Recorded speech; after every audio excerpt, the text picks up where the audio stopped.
All right, good morning, everybody. And welcome to the West Grey Council meeting this morning, and to everybody out there online. And I will ask Sheila, do you want to give any information for anybody that is online? We do have one councillor that is online this morning, Councillor Hutchison. Good morning. You, Doug. Sheila, give us the update on that. Through you, Mayor Eccles. Before I begin, if you get disconnected, you can dial 1-647-558-0588 and enter meeting ID 891-5626-2480. It should be noted for members of the public that this meeting is being held in two locations, on Zoom as well as being live streamed on YouTube. Both members of staff and council have been briefed on the various features of the Zoom meeting software. Members of council and staff will be raising their hands to speak. For members of the public, if you require any technical assistance at any point during this meeting, you can send a chat message to me, Sheila Ferguson, Communications Coordinator, and I will attempt to assist you. Thank you, Sheila. Before we get into any of the formal part, I'll ask if everybody, if you can, please rise and let's take a moment of reflection before we start.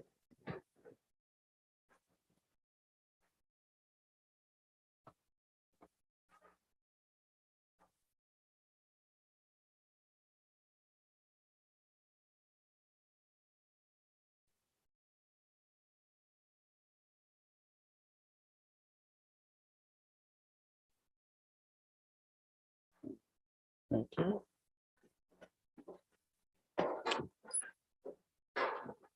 Just getting members in attendance this morning or online. Is there any declaration of pecuniary interest or general nature thereof on anything on the agenda? Of course, can be declared if it does arise at any time.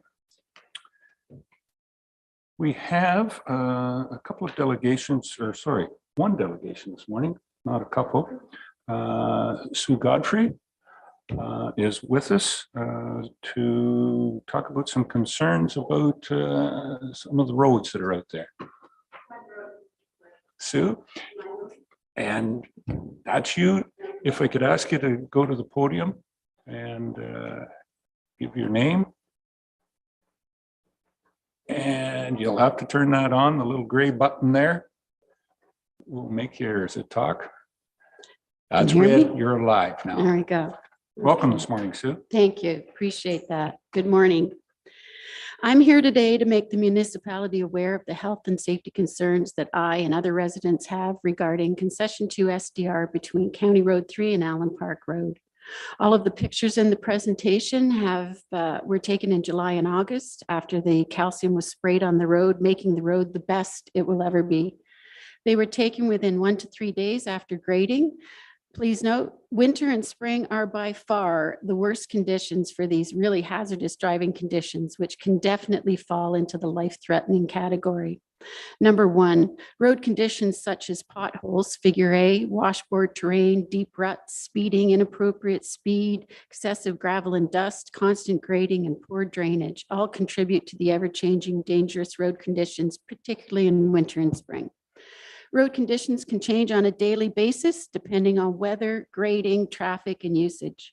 Washboard terrain is extremely dangerous situation, especially when you approach the top of the hills.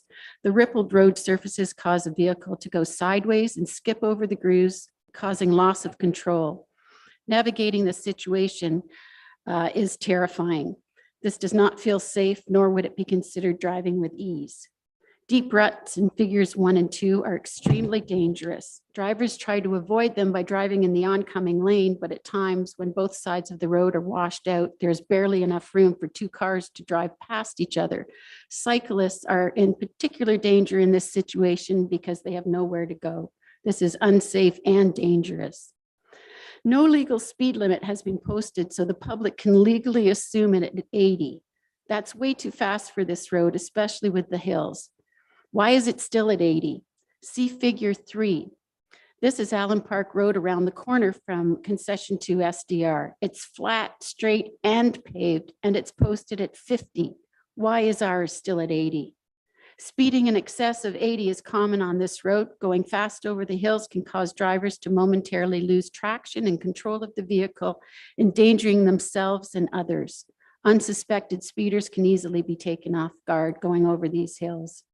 Excessive amounts of gravel and sand, figures 4.1 and 4.2, cause many hazards like loss of traction, skidding, sliding, and poor visibility, etc. That's definitely not driving with ease.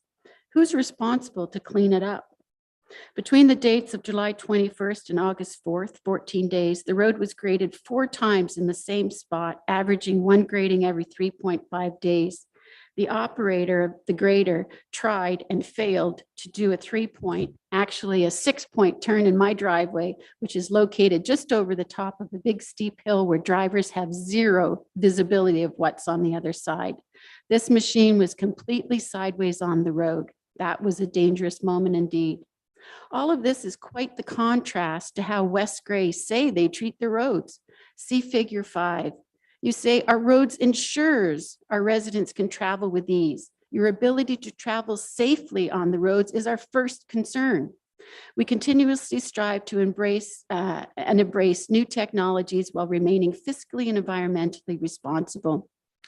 Poor drainage, figures 6A, B, C, and 7, 8, 9, and 10, is causing very dangerous situations such as deep weaving ruts, rippled surfaces, worsening of potholes, and washboard surfaces, especially in the winter and spring. At times, we cannot drive on the road safely under these conditions, which can absolutely be considered life-threatening at times. The current road surface, being gravel and stone, cannot hold up to the elements. Rain always washes the surface away to some extent, making it impossible at times to navigate the road safely or with ease. If the road was paved, the water would run off the sides of the pavement without continually eroding the gravel away, and the road would be much safer. Number 2, safety hazards are abundant. Jockeying with other vehicles for safe, solid road surfaces, or trying to find the least dangerous washed out potholes and ruts to drive on, to being forced to drive over the rippled washboard areas approaching the hills that you know is going to pull your car into oncoming traffic or the ditch area, is terrifying. At times we feel like we are putting our lives in danger. This is not driving with ease, nor do we always feel safe. Number 3, figures 11 and 12. Constant grading causes excessive gravel, stone, and dust to collect in ditches, on our homes, trees, vegetation, and cards, etc. Last winter, with the low precipitation and dry roads, dust clouds constantly rolled over our house like a thick fog, and on still days, it would linger in the air for a long time like plumes of smoke. That amount of dust could potentially have a negative impact on our health. Has there ever been testing done to check the exposure levels? Are we being put at risk? Number 4, who uses the road? Allen Park on Concession 2 SDR is very popular, open all year long, heavily promoted and enjoyed by many. You can see by the list of people that use the road that many enthusiasts are drawn to the park. Then there's all the residents, their family, friends, school buses, etc., and all the others on the list who use the road as well, all year long. It's not just the residents. Number 6, potential impact of the upcoming roundabout at 3 and 4. As per your website, there will be unavoidable road closures at 3 and 4 during the roundabout construction. This will force 100% of all number 4's westbound traffic to go south onto Allen Park Road, or alternatively south onto Mulek Road, both of which lead directly into Concession 2 SDR between Allen Park Road and County Road 3. This is due to the bridge closure, Concession 2 NDR, just west of Allen Park Road. Are there any studies available showing potential impacts to the surrounding roads? Number 7, these are real quotes from real people that live on Concession 2 SDR. 1, I pulled out of my driveway on the wrong side of the road because I'm afraid that someone coming over the hill will hit me. 2, I have personally witnessed 4 accidents in front of my house. This hill is dangerous when people speed along here. I don't feel safe. 3, I've been given excuses for years why the road won't or can't be paved. I was told your road will be considered for road surfacing next year. Next year never came. They've forgotten about us. Number 4, I've called and talked to people at West Grey for years now, only to be met with condescension and basically ignored and not taken seriously. 5, sorry I didn't call you last week. My husband passed away a couple of days ago, but I wanted to make a point of calling you to respond to your questionnaire about the road. I'm very concerned about it, and I want to make sure that I spoke up and shared my concerns and experience with you so you can help us make this road better. 6, I went for a walk last winter and was almost hit by a school bus that didn't move over. It was going really fast. I was shocked to see it full of children. When it passed me, it completely covered me in ice and slush. Number 8, please show figure 5 again. Really close calls, near misses, personal injuries, terrifying experiences. How has this gone on for so long? The residents have very compelling reasons as to why they need to be heard. We need this road properly addressed and paved once and for all, along with the speed limit reduced to what it should be for our safety. This road cannot be enforced by law unless an enforceable speed sign is posted or if drivers exceed 80 kilometers. There were no speed signs posted. Suddenly, after I asked why not, suggested speed signs popped up. These speed signs are not enforceable by law. It would appear as if West Grey is trying to deflect responsibility and liability onto the public. By receiving all these pleas for help over many years and West Grey doing nothing about it, it could be construed as either intentional neglect or a complete lack of caring about the residents and their safety. We have been placated long enough. We need your help. It's most unfortunate that I had to include the paragraph about the lawsuit due to neglect. I did because the question was asked. The response was, we have insurance for that. Today, I'm seeking a multi-year commitment from this council to implement a fiscally responsible plan that will get this road on the books and in the budget so it can be paved within the next 2 to 3 years. This will not only ensure residents that West Grey actually cares about our safety, but it will also assure us that this road will finally be improved to the standards that it should be for our safety, albeit in a few years from now. Appreciate your time. Thank you. Thank you very much, Sue. And in response, I can say that it will be taken. It's a huge budgetary factor. We'll take a very concerned look at it coming up in the 2024 budget, which I believe is starting here almost. It has started already. I know Carrie's working on it, trying to get it together so we can fiscally respond to this.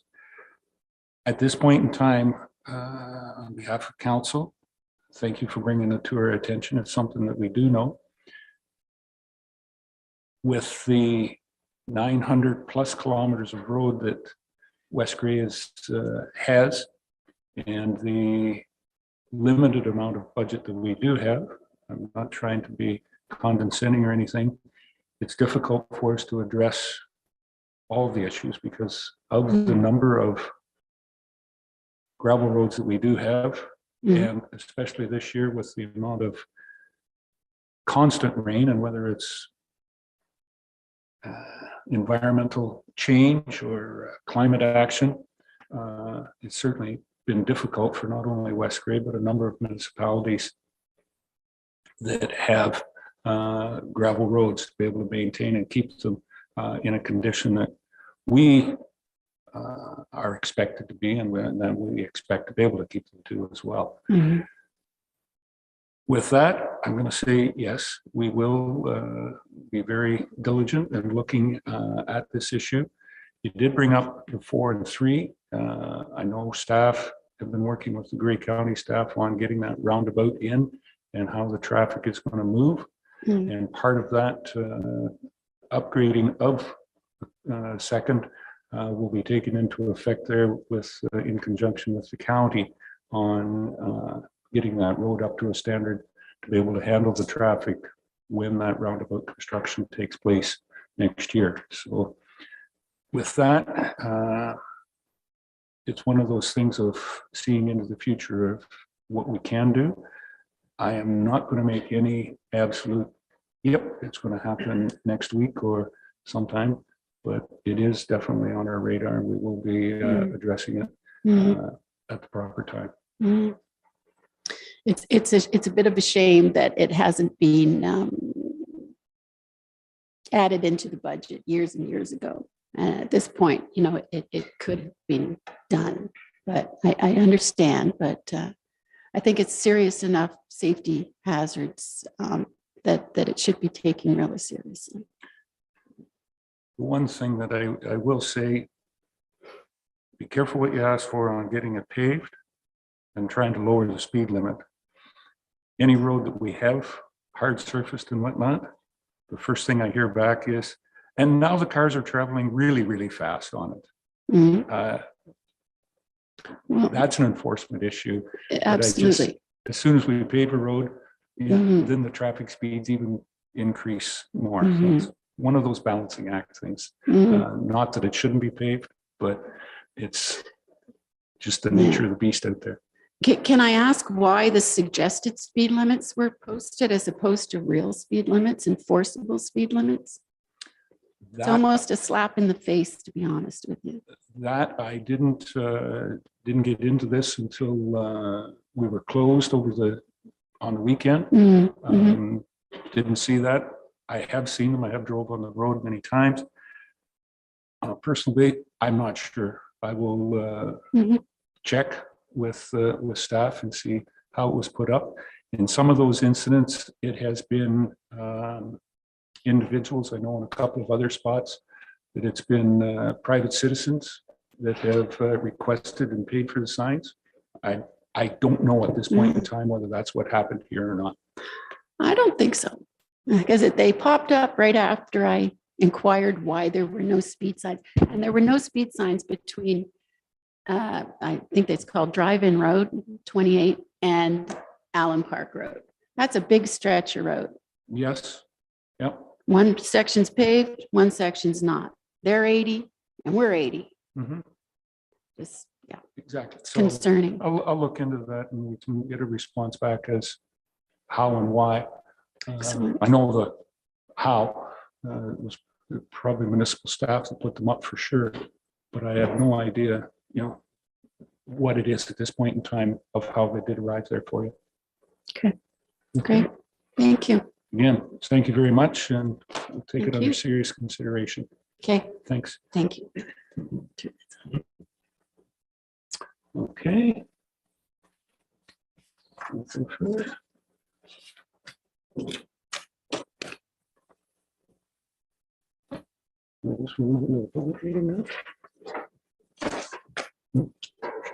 Yeah. So we do have a public meeting this morning as well too, so we'll need to recess council. Do I have somebody that wants to move recessing council? Moved by Councillor Townsend, seconded by Councillor Noon. To recess and go into the public meeting. All those in favor? Any opposed? That is carried. Okay. So we're now into the public meeting.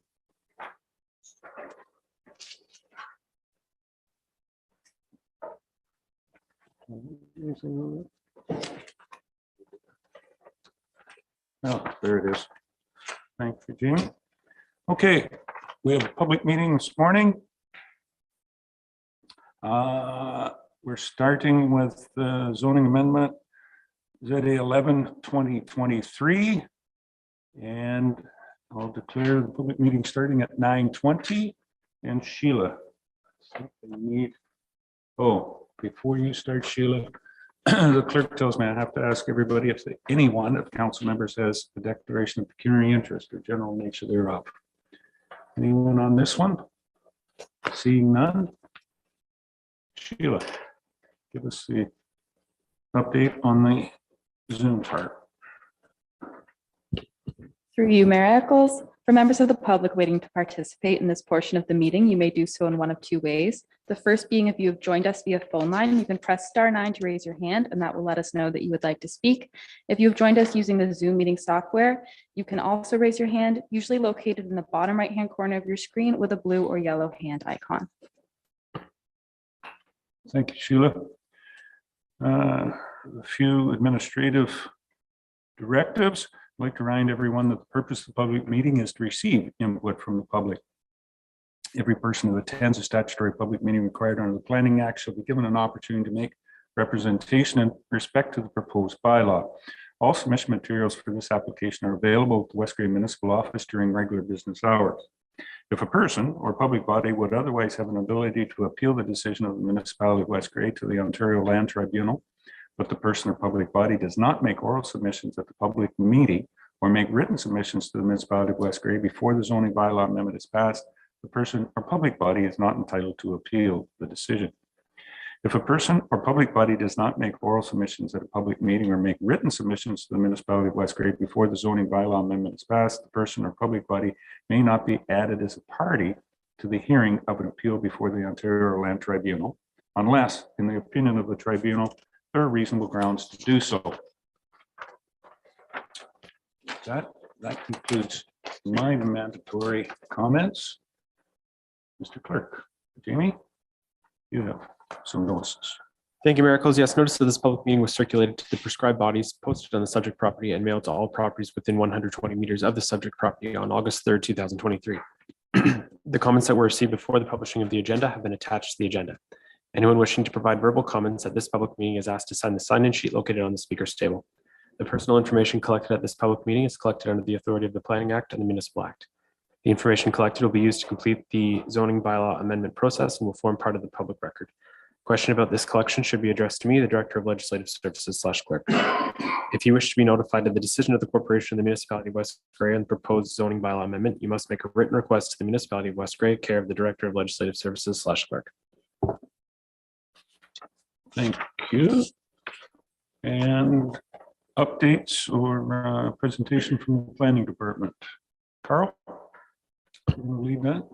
Yes, thank you. Through you, Your Worship, the location of the property is 365 Garifax Street, North Durham, and the purpose of the zoning bylaw amendment is to change the zoning symbol on the subject lands from R2 residential to R2 493 residential with exception. The effect of which will permit the conversion of an existing accessory structure to be used as a duplex with a reduced rear yard setback and a reduced minimum floor area. The exception will also recognize the deficient front yard setback for the existing triplex.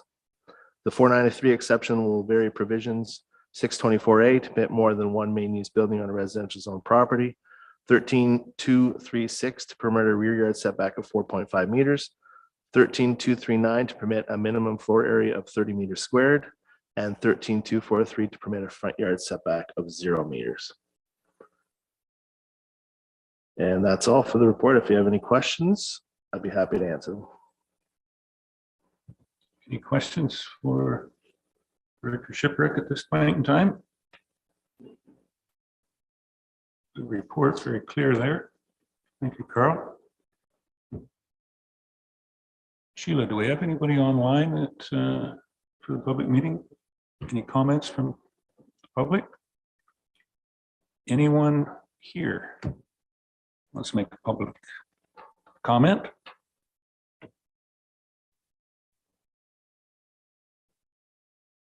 And you? Yep, Marion. Yeah, Marion Ratcliffe, for the record. As usual, it's about light pollution and outdoor lighting for this. In my communications with the public this summer through the various events, I did hear some comments about people who have had properties that had a nice dark backyard and then a multi unit building was put in next to them, and all of a sudden wall pack lights appeared, and wall pack lights turned their dark backyard into a lit backyard through light trespass. So just in the case of this one, especially since this one backs on to the conservation area, open space behind it, that any outdoor lighting on it, that it be properly shielded to ensure that there's no light trespassing into neighbors, and most especially not backwards and into that open space, that natural area back there. And lighting color choice as well. If they're going to have anything towards that back, that it be down, have no blue, and it be down towards 2200K. Okay, thank you. All right. Thank you, Marion. Carl, is there anything on the outside of this building that's not already there that would be looked at in that aspect? Through your worship, I don't know. We haven't received the drawings for the construction at this point. All we received is a site plan showing the building, and they are proposing to add part of the construction would be a deck on the rear of the building. Other than that, we haven't seen plans for the structure. I would have guessed that there will be some exterior lighting. The Ontario Building Code requires exterior lighting at every exterior door. Doesn't say what kind of lighting or how it has to be installed or meet any requirements, but it does say you are required to have a light at every exterior door. So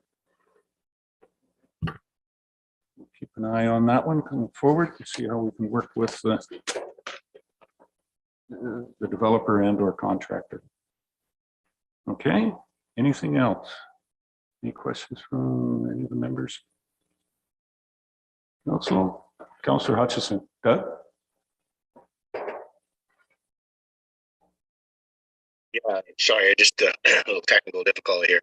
I just wondered about under the Public Works, Mr. Aiken had made a comment about the existing water service will require a booster pump. I presume there's obviously that to be services to this building. Why do we need a booster pump for the water? Curious about that. And I'll let Carl take that one. yes, through your worship, good question. The contractor contacted the building department prior to applying for the structure and applying for the rezoning to confirm that the existing water and sewer capacity, the existing pipe would meet the requirements. Unfortunately, the existing installation is only a 1-inch pipe, and they are required by the Ontario Building Code for 1.25 inch to supply enough water to the number of residents proposed on the property. So they have submitted a request to install a booster pump for that property. The building department has reviewed it and approved that in lieu of the 1.25 inch line to save them having to dig up the connection to the road to save a drastic expense. So the booster pump, we reviewed it, is CSA certified and confirmed that it will meet the requirements of the Ontario Building Code. So we approved it that way. Okay, thank you. So it's a private, it's not on our system. It's private just to be able to get enough pressure for the residents in the building. Yes, that's correct, your worship. The booster pump will be in the main residence. So there'll be a connection from water line from the main residence to the accessory structure.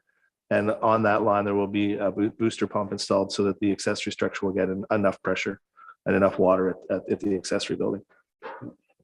Okay, anything else? May I ask another question, there, Mayor? Yes, So your limits. I'm just curious about the building size. You said we don't have site plans. We don't have size on the building, or do we have that? I'm just curious about.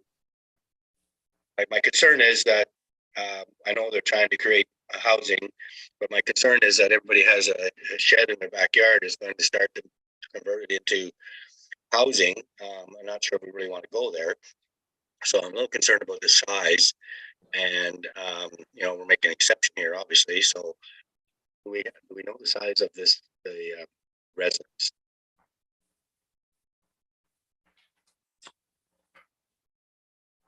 Director Shipwreck is diligently going through paperwork here to come up with an exact answer for you, Doug.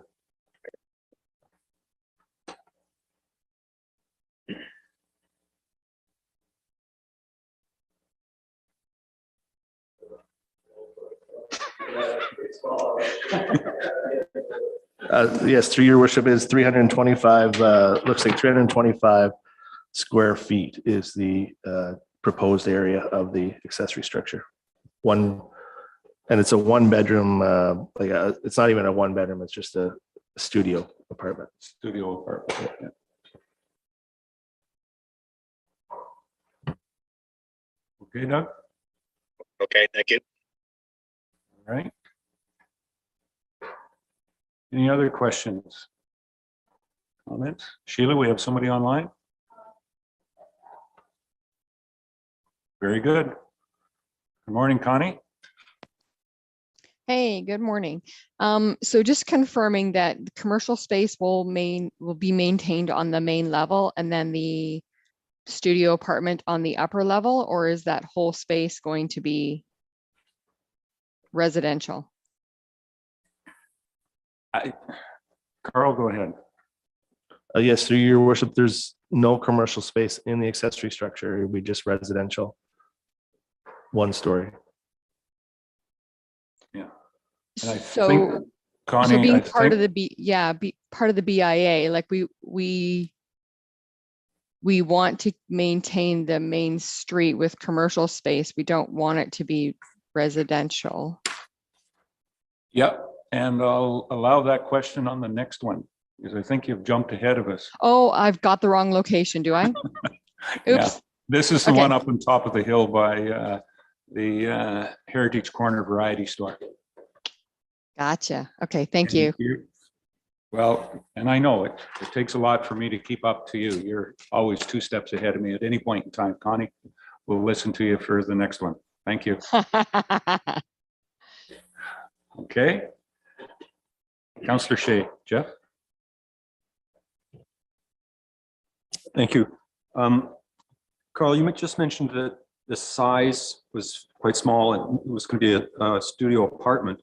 But I thought in the application it said a conversion of an existing accessory structure to be used as a duplex.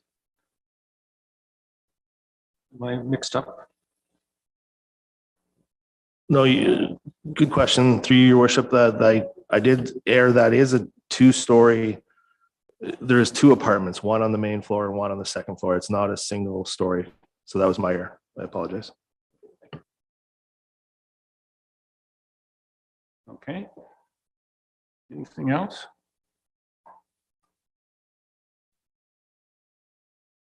Nobody else online for this one, Sheila? Okay. All right, then I'll declare this public meeting closed at 9:33. Clerk, a couple of seconds, get ready to start the next one. The next one is zoning amendment 27-2023. And we'll say that it opens at 9:34.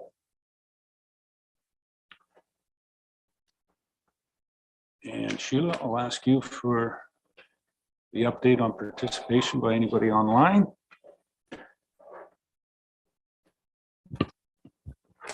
Through you, Mayor Eccles, for members of the public waiting to participate in this portion of the meeting, you may do so in one of 2 ways. The first being if you've joined us via phone line, you can press *9 to raise your hand, and that will let us know that you would like to speak.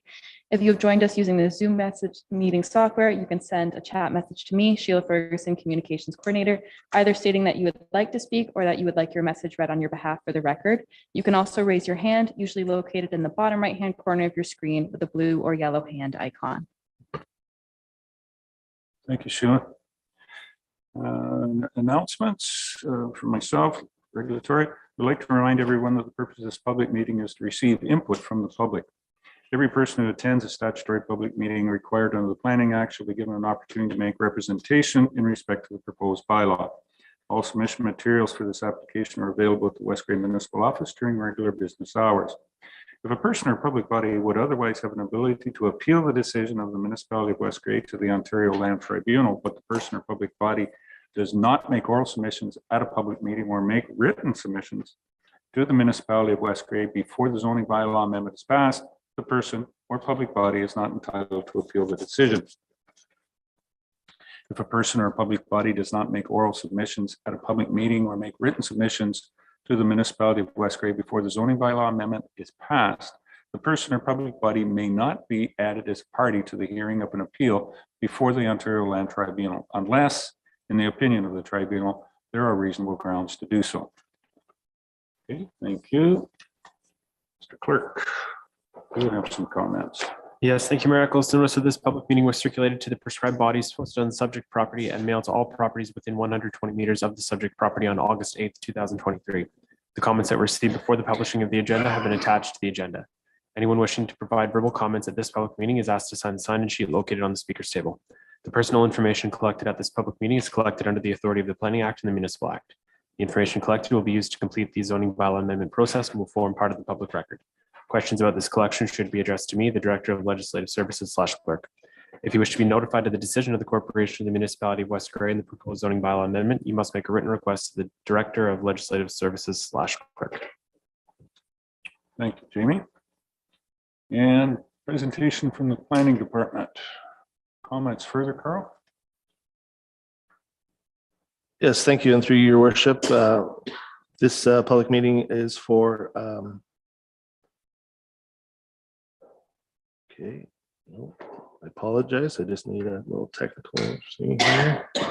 Get the right application. Sorry, this is application for 132 Garifax Street, North Durham.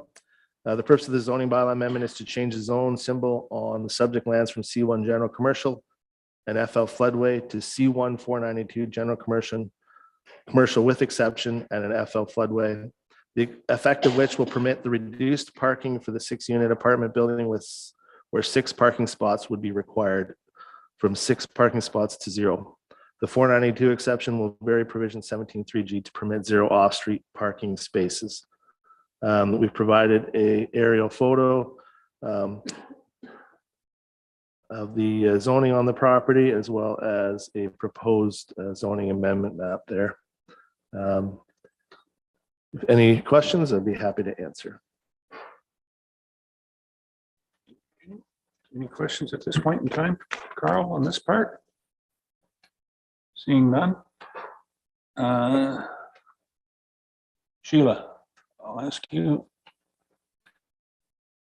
Is there anyone online? Okay. Any questions? Councilor Townsend, good. Just wondering, and we probably haven't seen any drawings or anything yet for this structure, how it's going to be built, a 6-unit apartment building with no parking. So I'm going to assume it's kind of geared to seniors, maybe that sort of thing. Just wondering, is there any plans, or we probably have no idea if there's any plans to put an elevator in it, like to make it more senior, to accommodate more seniors? And if so, if we can't have 6 parking spots, hopefully they design it that they can have 6 scooter spots anyway. So to accommodate residents that may move into this facility, but it would be ideal downtown accommodation for seniors. Thanks. Carl? Yes, through your worship, we have received, we do have a set of an application through the building department. There is no proposed elevator. It's just stairs to the 2nd floor, main floor being commercial use. I haven't received any information from the applicant on what they're gearing the building towards, or how they're going to, how they're planned to, restrict the parking use. The effect will act, in reality, will be like tenants in that building will have vehicles and they will park in the downtown area in other parking spaces.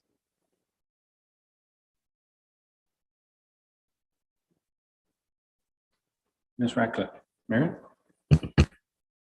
One comment from the public?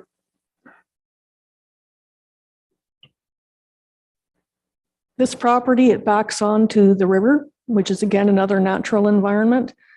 So again, I would request full shielding on any lighting, especially any lighting on the sides or backs. I don't think the sides, I think it is building to building, isn't it? Yeah, okay, so it would be on towards the back, that natural river area. And yes, I understand that over doors, there does need to be lighting for safety, but again, that lighting can be shielded so that it is shining on the door and not out into the neighborhood. It's the door where you want to put your key in the lock. That's what needs to be lit. That's all that needs to be lit. Okay, thank you. Comments noted. Thank you, Marion. We do have a person online. Oh, he's not really online. He's part of the council meeting. Doug, go ahead. Councillor Hutchison. Yeah, sorry I didn't get my hand up earlier there. I just a little trouble with the hand today for some reason. Anyways, I just had a couple of questions on the Conservation Authority. They talk about a permit that this building will need. I presume it has to do with flood mitigation. Do we know anything about that permit, or do we know any steps that this they're going to have to take, and because they are close to the river there and whatnot? Maybe our building department could comment on that. Carl, go ahead. Yes, through your worship, they have applied for their Saugeen Valley Development Permit and have received it. And then there are conditions as part of that application that would be required to be met in the building through the building process. But they have applied for and received the permit from SVCA. And further to that, I know the BAA was concerned that the downstairs part, the main floor, remain commercial because it is in the commercial district. So that was their concern, and maybe Connie will speak to that. But we wanted to make sure that there was commercial space on the main floor and it didn't become residential. But given that it looks like they're going upstairs for the residential, I do have a concern with the parking, with no parking. My understanding that behind this building, there are people that park behind it. Apparently the property is part of it is West Gray. I'm not sure if some of it's Conservation Authority either also, but West Gray owns property behind these buildings on Main Street, and people do park down there. Apparently they have some kind of agreement. But this building, I was told they're going to use they need a loading dock. And so because of access that they won't be able to have parking at the back. I'm just concerned about where these people are going to park. They may have a vehicle, they may not. And we do have public parking areas. So I'd really like us to make sure we look at that. We want to encourage obviously residential building, but I do have concern with no parking. So I think we need to work with the builder on this to make sure that it works. So that's my concerns. Thank you. Okay. Carl, you want any comment on that? Just one comment, your worship, that the proposal is the main floor on the building will be full commercial. They proposed a store of some type, but they haven't confirmed exactly what that will be at this point. But the main floor will be all commercial use, and the second floor would be all residential. Okay. Anything further? Sheila, you have somebody? Okay. Who have we got online? Miss McEwen. Okay, You're so back. so just confirming, so the parking, like that is definitely a concern. I know in the wintertime, no one is allowed to park on Main Street for snow removal, and our West Gray guys do a fantastic job with our snow removal downtown. And keeping the sidewalks clear. So I'm just not sure if those residents are in our public parking spaces, then that means that, again, those can't be cleaned very well with cars parked. Who knows which parking lots they'll be parking in. So I have a concern. We want to move people into our area that have vehicles, have jobs, even seniors have vehicles because they get around places. So what is going to happen with parking spaces? Like, how is West Gray going to handle that?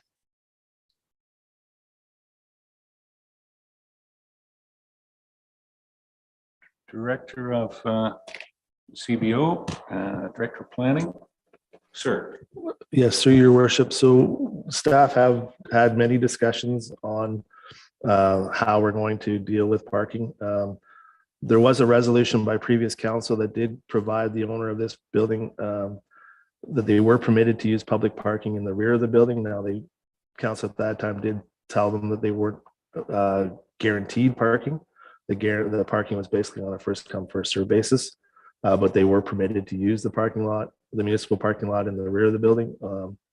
There is also parking in behind the credit union and in behind beside the former library that can be used. They wouldn't be permitted to park on the streets as indicated during winter, and they would have to meet all the public bylaws, parking bylaws for municipal parking as well. So it is a concern. It is something that staff have been discussing and how we will how they will deal with that. At this point, we haven't come to any final conclusion, but waiting to, hear what council and the members of the public had to hear today or say today, and then we would have final discussions after. So another question, sorry, Kevin. Is there not a way to put parking underneath the structure? Like,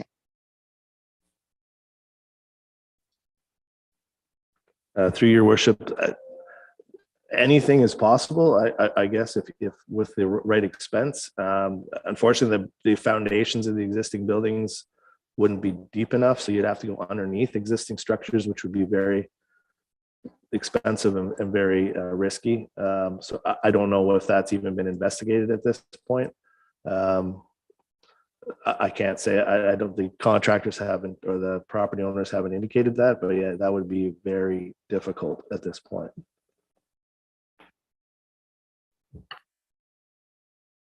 okay, thank you. Okay. And I think the close proximity, just here you said, with the foundations of the other buildings there, anything going down would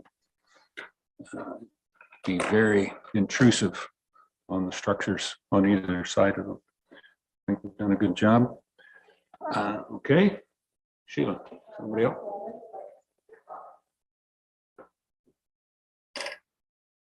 Go ahead, Mike. Okay, I'm part of the Keller Engineering, and we're the team working on the design of this building. Just wanted to comment on the can you park underneath this building? Very difficult is a minimal way to put that. The adjacent foundations, to try and put an extra level below it, it presents monumental challenges to try and dig down without undermining adjacent foundations. Those adjacent foundations are all old cemented stone foundations. They'd be susceptible to vibration and likely would be damaged in trying to excavate nearby. The other challenge on that would be if you have underground parking, you need a ramp to get down to it. There is insufficient space on this lot, even at the rear, to try to put any kind of reasonable slope or ramp to get down to that. You'd have to, at best, you'd have to try and use some kind of car lift to get into it. So while technically everything is possible, that this is really not something that is overly feasible for this location. Okay, thank you very much for that, Mike. You're welcome. Appreciative. Councillor Noon, Joyce? Thank you. I haven't been in the back to view the neighboring properties, but the structure that's going to be built, would it like blend in, like as far as the dimensions, like would it be like basically all straight across? And then I was wondering too, like, do the neighboring properties continue to have parking in the rear? Like, I just kind of wondering, like, the availability for them and then not for this new structure. And so I was just kind of wondering where the dimensions lie with the neighbors and the structure going up in between. Thank you. Yes, through your worship. So this building will be a little bit longer than the neighboring building on the north side, but I believe fairly similar to the building on the south side. Some properties in there have parking on the property, some don't. It's a mix. I would say probably none of the properties would have adequate parking to meet our current zoning bylaw at one car per unit. So the municipal parking lot is currently being used at the back there for residential parking for a number of units. I can't speak to how many tenants have cars and how many don't currently, so I can't say. Driving by there on a regular basis during regular business hours, there is definitely available parking. I don't know what it looks like, after hours when people are coming home, and whether there's parking available at the back there or not. It is something that we would definitely look at. in the end, it would become basically, if we did move forward, it would be basically first come, first serve at the back, and then other cars would have to park at parking lots further away. And all those properties at the back do have a deeded right-of-way access across other private property to access that parking at the back. Okay. Anything further? It's one of those balancing acts that we have. The main street wasn't built when cars were even invented yet, I believe, for that aspect. But I think we've got a give and a take here on this one. Okay. Doing an excellent job. Thank you, Carl. There's nothing else, nobody else online. Sheila, very good. Then I'll declare this meeting closed at 9:51. Very good. And where's that take us back to?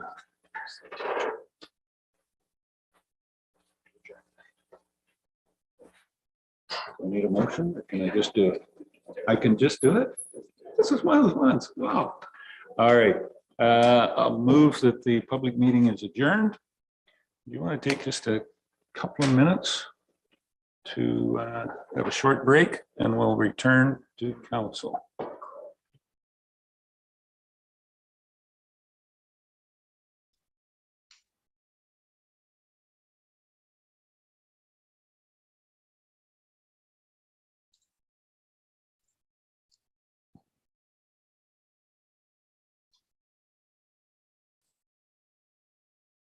How to leave the meeting.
Okay.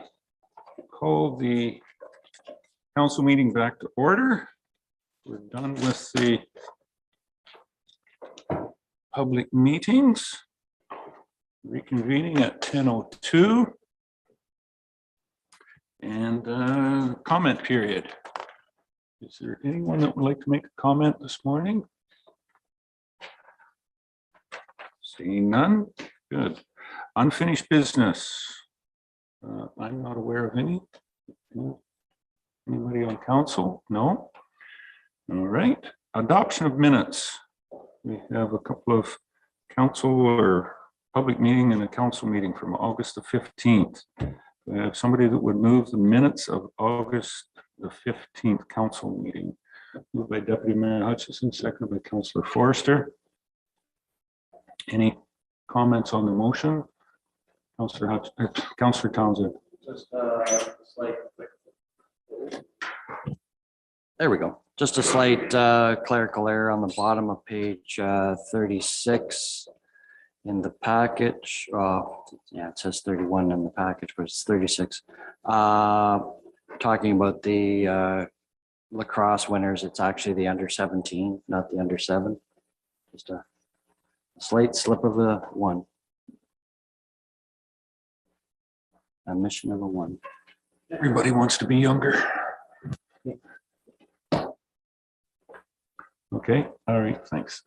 Yeah, so noted. Any other questions on the motion? Call the motion. All those in favor? Oh, sorry, whoa, before we go. Through your miracle, so that will just be that the minutes of the regular council meeting held on August 15th, 2023 as amended be adopted. Okay, with that, all those in favor? Any opposed? That is carried. The minutes of the public meeting held on August the 15th, the 9 o'clock public meeting. Do we have a mover and a seconder for those?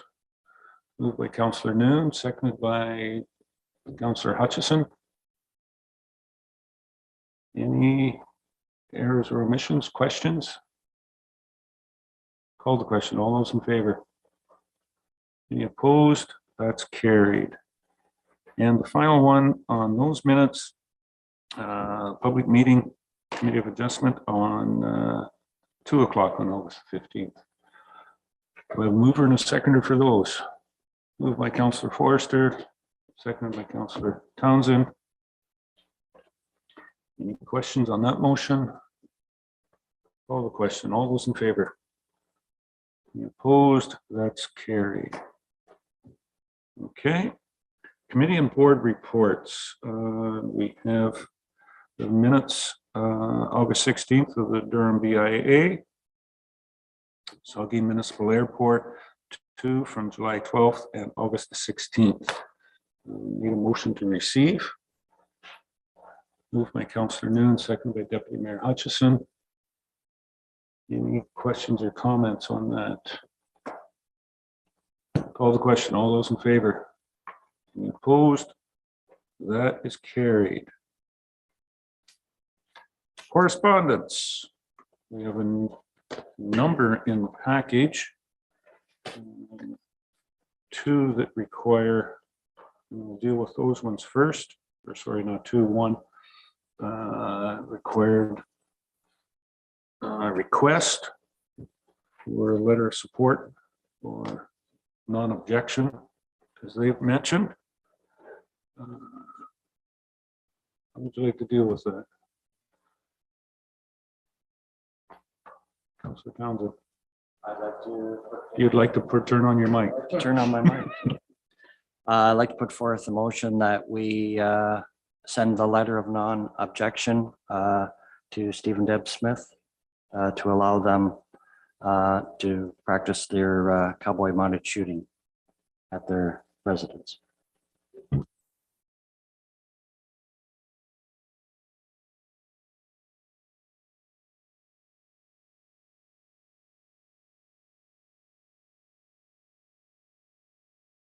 Through your miracles, yes, what I have for that is that in consideration of correspondence received from Stephen Deb Smith requesting a request for a letter of non-objection for a cowboy mounted shooting range at 161 Stonehill Road, Durham, Council directs staff to send a letter of non-objection to the Chief Firearms Office for a cowboy mounted shooting range at 161 Stone Hill Road, Durham. Okay. Comments on the motion? Councillor Net, choice? I'm in support of it. I was just kind of curious though, the space that the Smiths would have. I looked at the website he provided, and looks like you need a lot of room to kind of, run this event, but regardless, I guess if he feels it's a go where he lives, that's great, but I was just kind of curious with the space needed for that type of event. Thank you.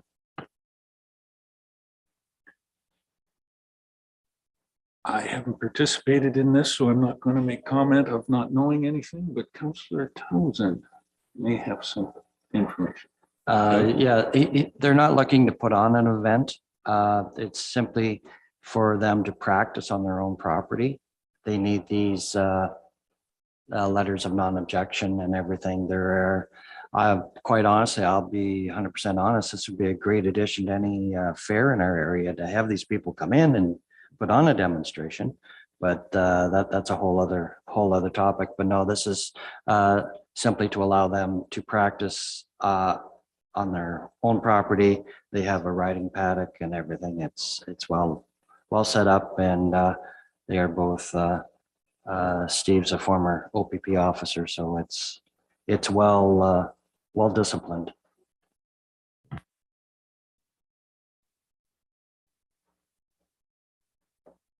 Is it something that we could get at the farmer's market every Friday afternoon as well too, just to liven things up?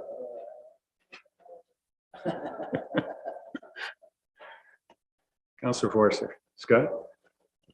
I was just wondering if the Sunday hunting ban has anything to do pertaining to this. Through Mayor to Councillor Forster, no, that would not apply here.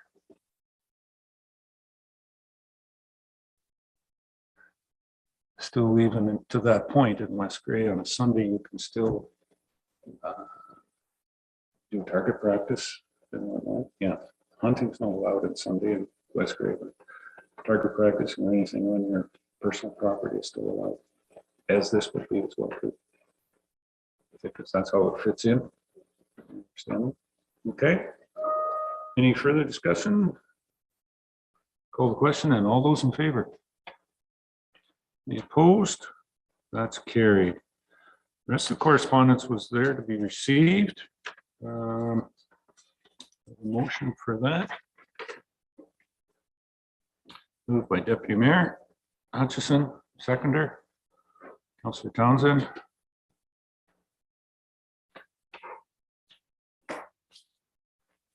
Call the question. All those in favor?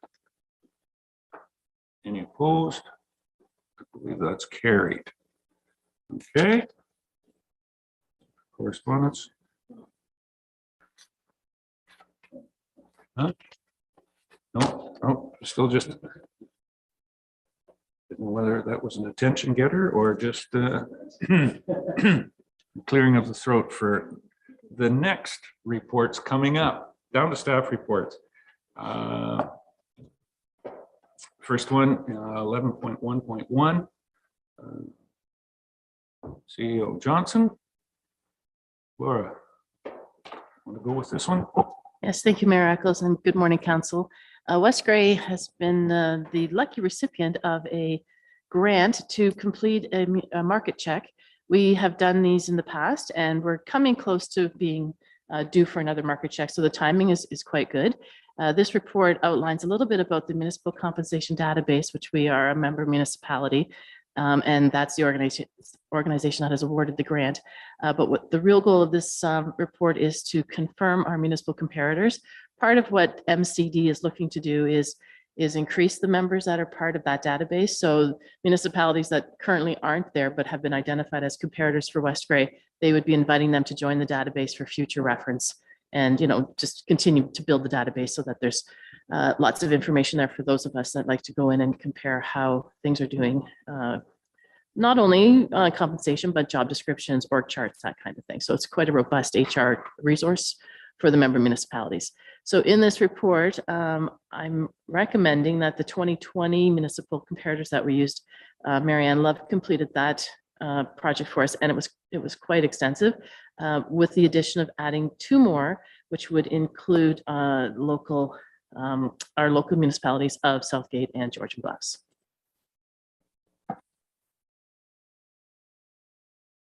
Very good. Need a motion to receive that? Yep. Go ahead, Mr. Clerk. So through your Mayor Eccles, the motion of the report or the recommendation of the report is that a consideration of staff report municipal compensation database compensation market check, council approves the recommended 15 comparator municipalities for the purposes of completing a 2023 compensation market check as outlined in the report. Very good. Do I have anybody that would move that? Councillor Forrester. Councillor Townsend. Thank you. Any questions or comments on it at this point in time?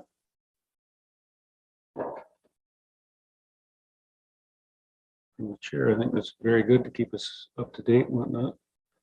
I've seen a few other places where this hasn't been done and things get way out of whack, I guess is the best way to put it. Keep us up to date on that. All right. No other questions or comments on the motion? Call the question. All those in favor? Any opposed? That's carried. Thank you, Ron. Second one, 11.1.2. Bit of an advertising sign. We can advertise what we're doing. Madam CEO. Thank you, Mr. Maris. And then through you, we have come up with an opportunity or an option to replace the defunct digital sign that's been in front of the municipal office for a little while now. And using modernization grant funding, this would not hit the tax base and we could get it installed within six to 8 weeks if council so sees that this is a good use of that fund.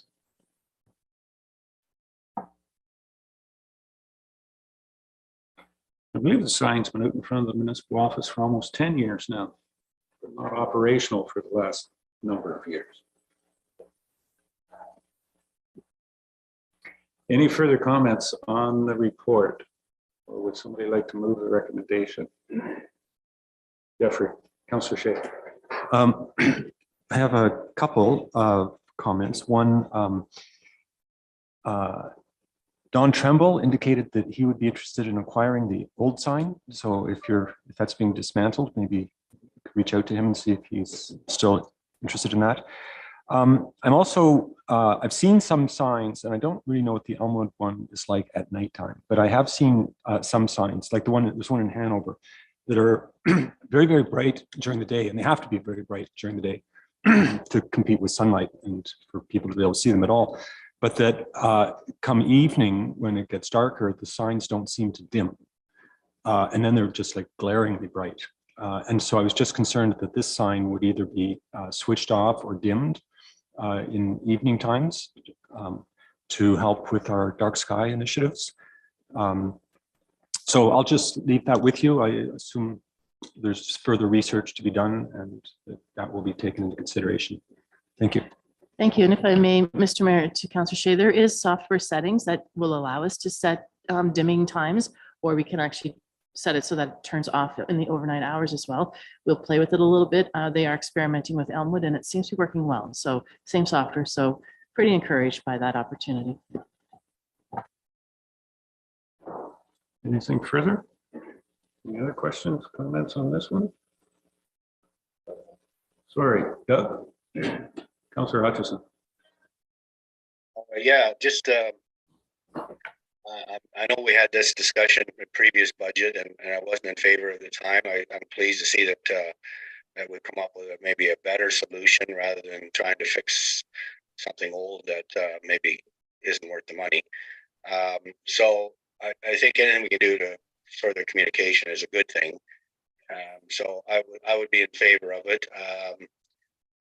I'm not sure. I haven't got the report in front of me here. I'm just looking for it. But were we looking at doing something like how are we budget, how are we funding this upgrade?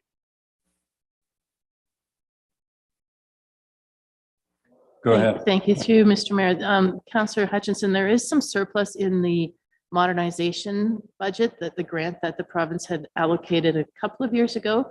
There was a couple of projects that didn't come in at the estimated cost. So we've got some funds available there, which we are proposing we use for this project. Yes, I do see that now. Sorry, I forgot. Yeah, that's good. So it's not gonna affect our budget. So I'd be in favor of that. I just had a question too. Did we miss the correspondence 10.2, or did I miss it? No, correspondence has been passed. Yeah, we received all of those correspondence that were in 10.2. Oh, sorry, I missed it. Okay. Thank you. Okay. Yep. All right. Anything else on that, Councillor Hutchison? No, I'm good. Thank you. Ooh, down here on this side, I'm looking too much at that screen. I should be looking at this one. Joyce, Councillor Noon. Thank you. Just for clarification, I'm gathering from your information that the existing sign would still be used. We're just changing the software within it. That there's not an extra cost for a whole new sign. Through you, Mayor Eccles, Councillor, and that's correct. The posts and the header that has our address, that would stay. It's just that TV piece that we would need to swap out. Councillor Forrester. Scott? All right, I was just wondering if this municipal modernization fund can be carried forward till next year during our budget talks. Through you, Mayor Eccles. Yes, Councillor Forrester, we are intending on bringing council an update on what's left in that fund and what's been committed so that you've got an idea of the dollars available. Okay. Any other questions on this? We got this moved in second. Oh, sorry. I thought we had got this motion on the floor. We had a good discussion about it. Does somebody want to move the motion? Councillor Noon and Deputy Mayor Hutchison. Thank you. Any further questions on the motion? And I'll call the question. All those in favor? Any opposed? That is carried. Okay. Anything else, Madam CEO? Oh, okay. Mr. Clerk, as Director of Legislative Services. So many titles. Jamie, run as the natural gas, Newstead natural gas expansion. Update on that? Yes, thank you, Mayor Eccles. So Enbridge Gas will soon be filing a leave to construct application with the Ontario Energy Board. What they're looking for from West Grey is a letter of support to submit along with that application. West Grey previously provided a letter of support to Enbridge for the natural gas expansion project. And as I said, they're looking for that letter of support once again. I believe the deadline to submit that letter is September 8th. So this report is timely, and staff have prepared a letter of support should council wish to provide direction to support one. So the recommendation in the report is that council direct staff to send a letter of support to Enbridge Gas respecting the Newstead natural gas expansion project.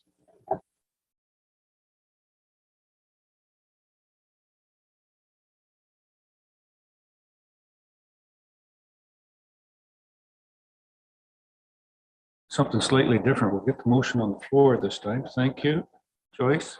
Councillor Noon and Deputy Mayor Hutchison, moved and seconded. The recommendation is sponsored. Any further questions or comments on this? Seems to be an arduous task to get some gas line in there, but we're still making progress on this. So it's great for the village of Newstead at this point in time. We're certainly looking forward to it. No other questions or comments? Call the question. All those in favor? Any opposed? That one is carried. And Next one is appointment of public member to the Elmwood Community Center Board. Jamie? Through your miracles, council made appointments to the Elmwood Community Center Board back in May in 2023. At the time, Cody Jodry was appointed. Since then, he has resigned from the Elmwood Community Center Board. On August 15th, 2023, council reviewed applications to the Elmwood Community Center Board in closed session and recommended Ed Stangler be appointed to the board. Mr. Stangler has been contacted in the intervening time and has confirmed that he would wish to have his name stand for appointment. So direction from council is required at this point to formally appoint Ed Stangler to the Elmwood Community Center Board, and the appointment to the board would be for the term of council. Jamie? So if somebody would like to move that recommendation, Councillor Townsend, Councillor Forrester. Moved and seconded. Any further comments or questions on this?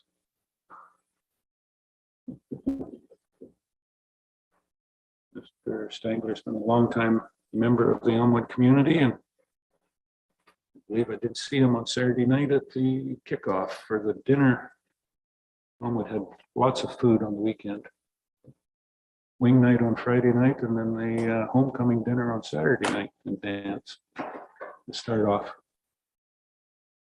Any further discussion on the motion? All those in favor? Any opposed? That's carried.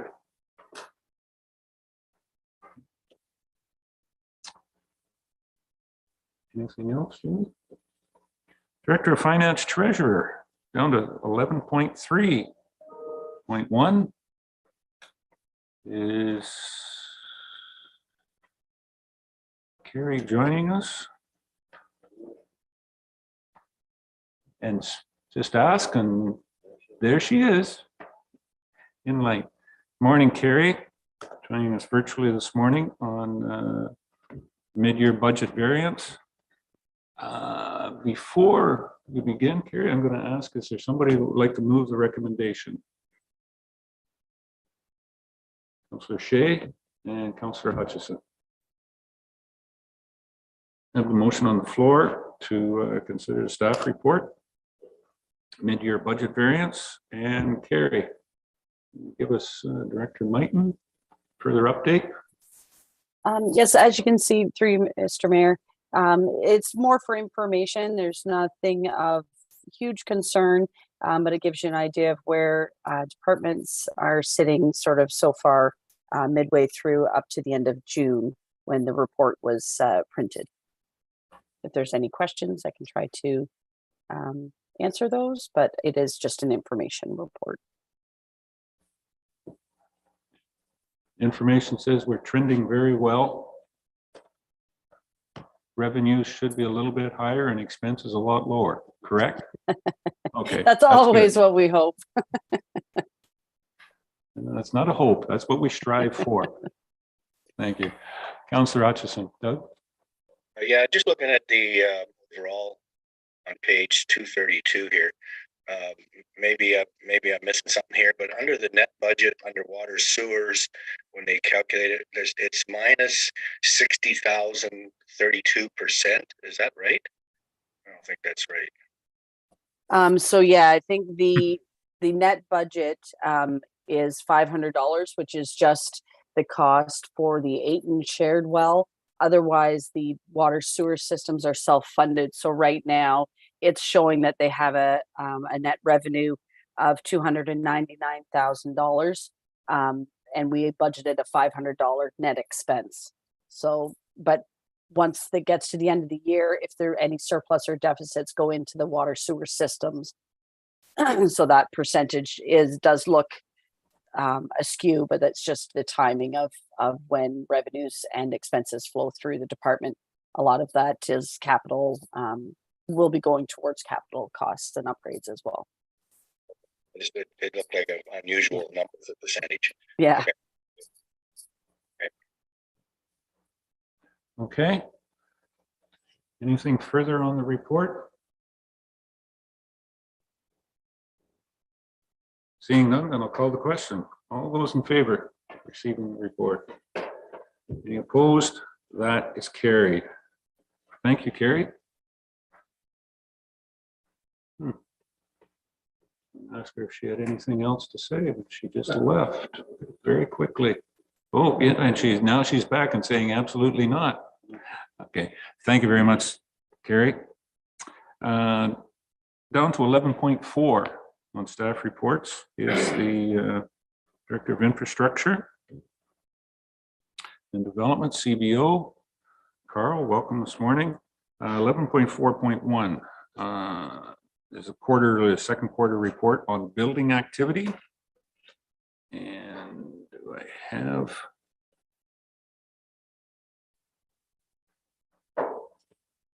Through Carrie's here.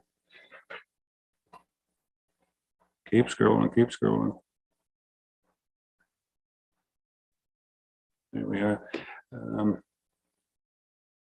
Sorry, Carl. Do I have a mover and a seconder to put this one on the floor? Recommendation. Moved by Councillor Townsend, seconded by Councillor Shea. And Carl, updates on the quarterly report, building department. Yes, thank you, through your worship. I think the report is fairly self-explanatory. Just gives some basic information on sort of where we're sitting for building permit numbers. We are definitely down from our COVID boost that we received in 2021 and in 2022. And we're back to sort of pre-pandemic numbers, but we are still above our 2019 and 2020 levels, which we sort of look at as our pre-pandemic status quo type. So we are receiving more commercial applications and things like that. Stuff is starting to go up. We're not seeing as many residential applications as we have. Part of that is just the turnover in phases for some of our main subdivision here in town. And then the second subdivision hasn't come online yet. So we are anticipating a fairly substantial boost in residential numbers coming when those two subdivisions are ready. But at this point, we're still moving pretty well. Very good. Thanks, Carl. Any further questions? All right, Doug. Councilor Townsend. Thank you, Your Worship. Just wondering,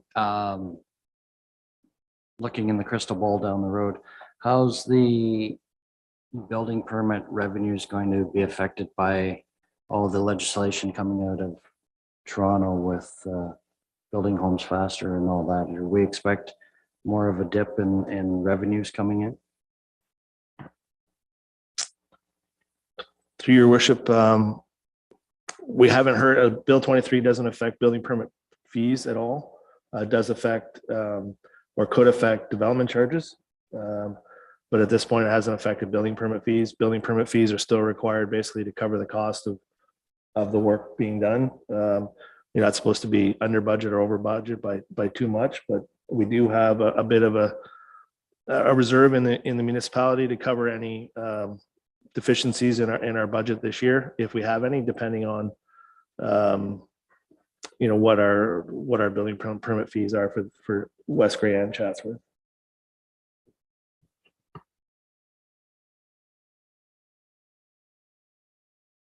Anything else?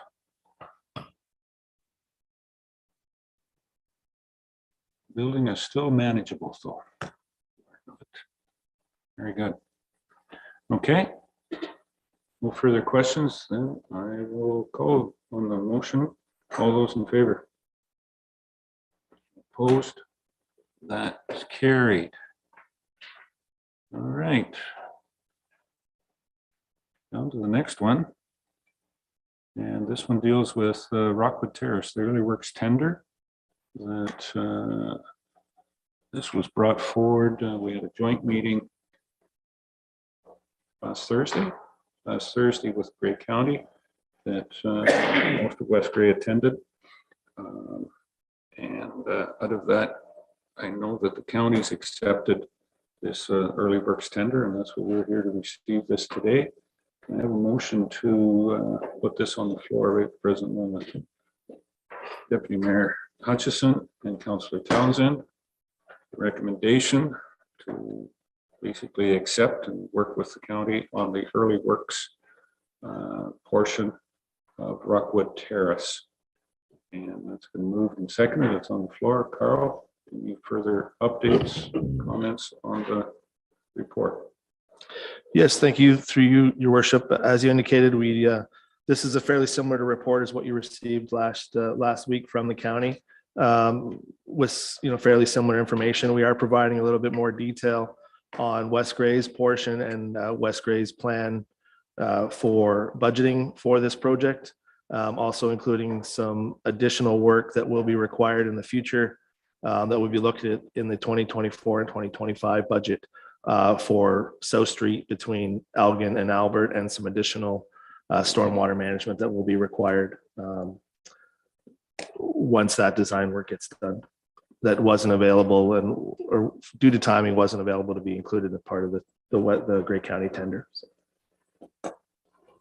Okay, thanks for the update, Carl. Any questions on the motion that's on the floor? It's been quite a while coming, but we're going to soon start to see indications are probably within the next 10 days to 2 weeks. Some of this work could be started, not my understanding. Yes, that's correct. We do have a site meeting planned with the county and the JT Excavating, their staff, to just review the proposal and go over all the works proposed. And so once that's done, we do expect them to start construction on a very quick basis, and we'll get done most of what the county is requesting to be done prior to the fall or prior to winter this year. Okay. Any other further questions? Scott? Oh, we're pointing up at him again. Yes, apparently he wants to say. Councillor Hutchison. Doug, my apologies. No problem. Yeah, so yeah, in favor of what's the work that has to be done. It sounds good that we're moving forward. I just have a little concern with JT Excavating in terms of they're going to be doing this project, but they're also doing some work on Park Street. Do we see any conflict of conflict in timing? I'm not sure where we are with the Park Street thing, but there's going to be a couple of major projects going on there at the same time. Do we have any concerns with that through our building or our infrastructure department? Through your worship, we still haven't received engineering for the Park Street reconstruction for the road work itself. I believe due to some delays in some planning process, they are planning to start construction on some of the structures this fall, but the road work wouldn't be completed till the spring, is my understanding of their timeline. So I can confirm that with them, but I don't have any concerns with them starting the Park Street work in the spring. They just wouldn't be able to have occupancy of the structures until the road work is completed. Okay, thank you. Okay, anything else? Call the question. All those in favor? Any opposed? That is carried. Excellent. All right. Anything else, Carl? No, sir. Okay. 11.5, Manager of Public Works. Let's be getting ready for winter. Are we, Jeff? Starting to talk about furnaces. Report on the Ayton Centennial Hall furnace. Recommendation there. Can I have that recommendation moved and seconded and put on the floor, and then we'll continue from there. Councillor Townsend moves. Councillor Forrester will second. And it's on the floor. Carl. Sorry. Carl's over there. Jeff is over here. I'm looking at one guy and calling another one. Jeff, anything further update on this project? Good morning, Your Worship and Council. No, I think the report is self-explanatory. We've run into a problem with the furnace and it needs to be replaced, and there is a proposal on how to fund it.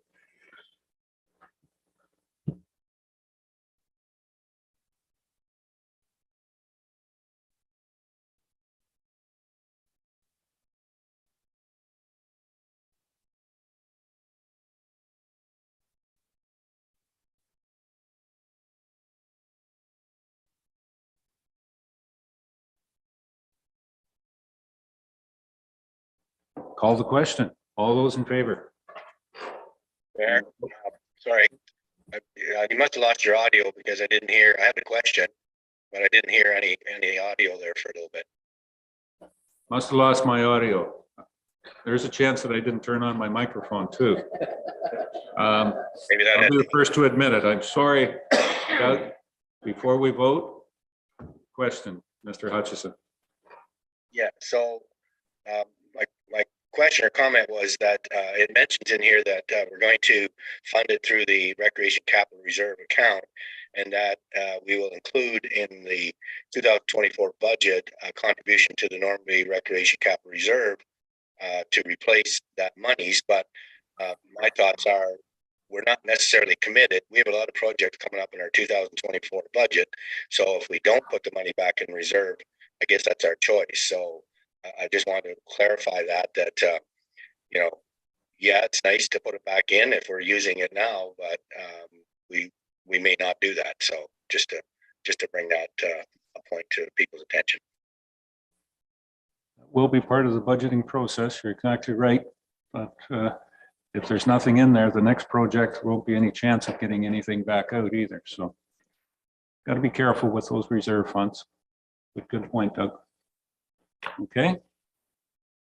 With that comment, my microphone on. I'll call the question. All those in favor? Any opposed? That's carried. Thank you. Thanks, Jeff. Anything else new and exciting in the infrastructure world? Roads? The only update I have through your worship is that we expect the surface treatment to be completed this week. So that'll be good news for those residents when that project's complete.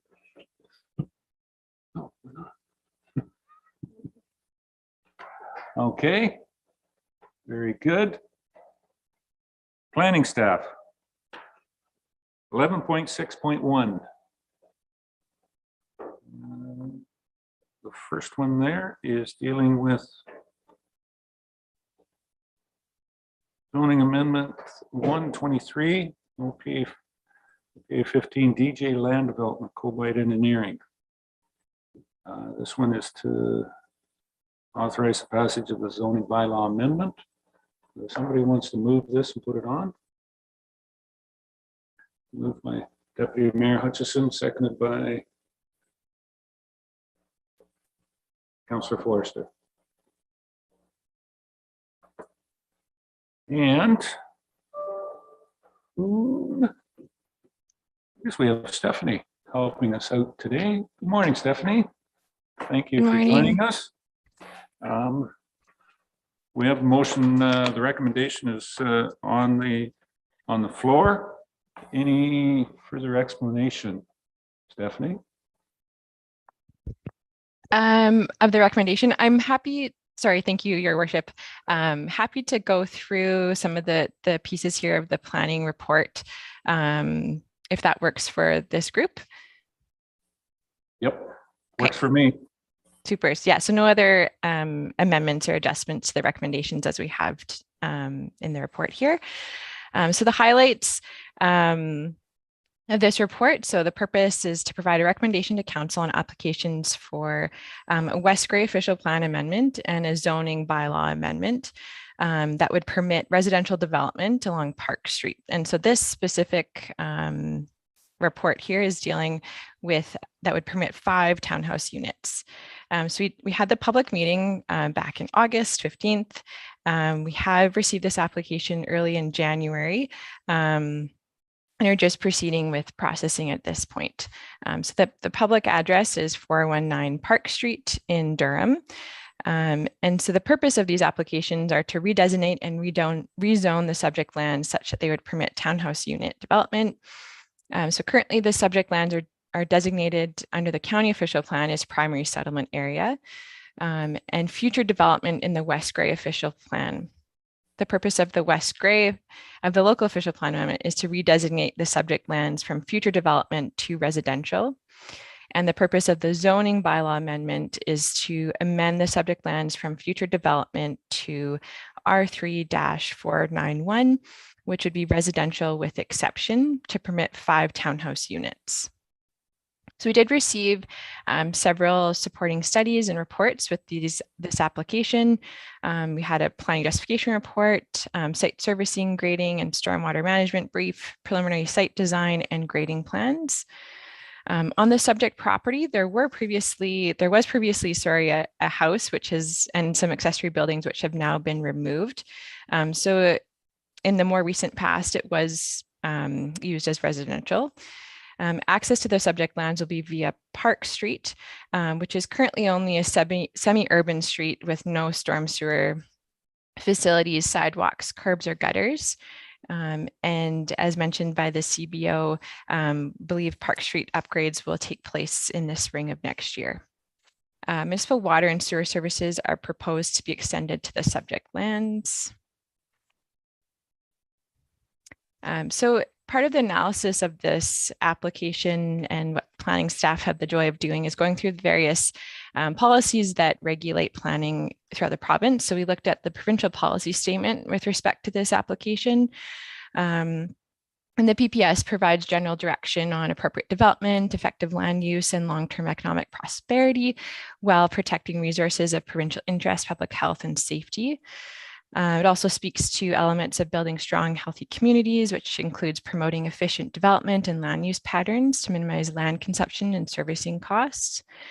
It also speaks to municipal sewage services and municipal water services being the preferred form of servicing for settlement areas. Transportation systems must ensure the safe and efficient movement of people and goods. As well, looking to maintain the long-term ecological function and biodiversity of natural heritage systems should be maintained and restored where possible for the long term. So with respect to this application and under the PPS, in relation in comparison to the PPS policies, this proposed townhouse unit development consists of medium density townhouse units. So it would serve the purpose of increasing the efficient use of land, infrastructure, and public service facilities in comparison to single detached dwellings. This property will be serviced by municipal water and sewer and stormwater management systems. There are no natural heritage features on the subject lands, and consultation has occurred with the county's planning ecologist, and there appear to be no outstanding environmental concerns.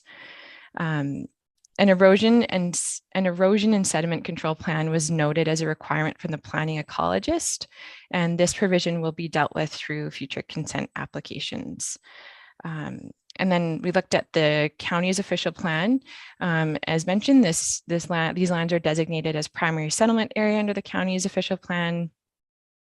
Generally, the county defers to the local municipal official plans for development within these settlement areas. There were identified significant woodlands and other wetlands and a stream, Sasaugeen River, in proximity to the subject site.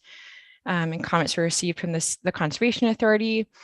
There is a landfill in proximity to the subject lands. An assessment was completed on it's called a D4 study to ensure that should residential development occur in this location, there would be no potential health effects or concerns for future residents of those dwellings. And so we did look at the more recent monitoring report of that landfill, which was completed in 2022. And there were no concerns with respect to the setbacks of this development and meeting the conditions of that monitoring report, as well as the D4 study. So it looked at groundwater as well as methane gas. And as mentioned, there were no notable and no concerns with respect to any contaminants that would be of concern. We also looked at the West Grey official plan for this development. And as mentioned, the subject lands are in the future development designation. Under the West Grey official plan, under that designation, it does speak to, it means that these lands are in the periphery of the settlement area boundaries of both Durham and Neustadt. On lands that currently do not have access to municipal servicing, the need for additional lands within the proposed designation must be demonstrated when looking to change the current designation from future development. So as part of that demonstration, the consultants have completed and submitted a planning justification report with the subject application And they offered their perspective around the need for these lands to be designated as residential. They spoke to some of the growth projections as per the county's recently completed growth management study, as well as, just the future growth forecasts in the Durham area. Staff are, the extension of these lands would also present a continuity in use type as the existing neighborhoods in proximity and adjacent to this property are residential in nature. As this development would present a density of 37 units per hectare, landing under the medium density threshold as outlined by the municipal official plan. The roads are required to have the ability to handle the increase in traffic. Municipal sewer and water sewer capacity shall be available, and adequate off-street parking shall be provided, which has all been demonstrated through this application. And moving on to the last piece of policy here is the West Grey zoning bylaw. So the subject lands are zoned future development to the municipal zoning bylaw. The zone permits single detached residential units, agricultural uses, existing non-conforming uses, home occupations, and accessory uses. So the amendment is needed to permit townhouse units, which is why we have the zoning bylaw amendment here today. And so just further speaking to some of the submitted studies, we did receive an assessment of the D4 landfill impact assessment. We did receive site servicing, grading, stormwater management brief, as well as grading plans. Some of the comments received, generally, we didn't receive any comments from the public. There were comments received from SVCA, spoke to requests for updated elevation survey, engineering drawings, as well. The planning ecologist recommended a level of enhanced treatment given to the stormwater. County staff had requested additional information regarding stormwater management. There was a notion to consider the provision of dark sky measurements. The building department has requested to ensure public works is satisfied with the water and sewer services. Grading drawings will be required for building permit applications. There were no concerns from the municipal fire chief, and manager of public works has requested a fire hydrant be added, and that consideration be given to a proper sewage lift station. So in response to all the comments received, the development team has provided updated grading plans to further speak to the stormwater management on site, and adjustments have been made to the stormwater management where it will no longer be outlet to the rear of the property unmanaged. It will be directed toward the storm sewer on Park Street, and the remainder will be directed to a rear catch basin and easement in favor of the municipality. The manager of public works at West Grey reviewed the updated drawings alongside comments from SVCA and identified the proposal for stormwater management should meet the requirements of the municipality. Recommendations were made that the quantity and quality of the stormwater is regularly monitored to ensure that it is in fact clean. And further comments received from the county's planning ecologist recommended planting as many trees as possible on site, as well as a vegetative buffer to assist in filtering the stormwater prior to it entering catch basins. Limited use of road salts and sand deposits as well. This area is identified as potentially affecting highly vulnerable aquifers, and an erosion and sediment control plan was noted as a requirement.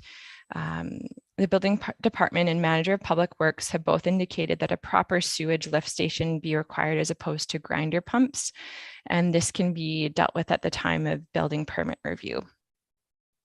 So in conclusion to this report, and the assessment that we've done through the various planning policy documents, it is the opinion of planning staff that the proposed zoning bylaw amendment Z01-2023 and the West Grey official plan amendment 15 are consistent with the PPS, conform with intent and direction of the county official plan and the municipality of West Grey official plan, and represents good planning.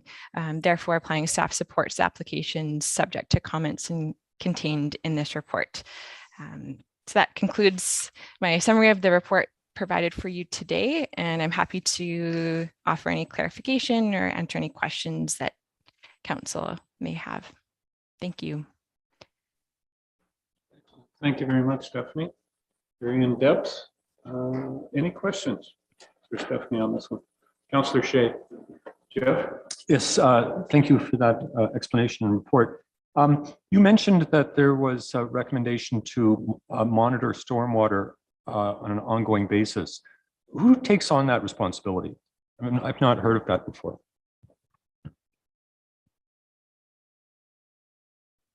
Through you, Stephanie? I think that Yeah, was directed towards you.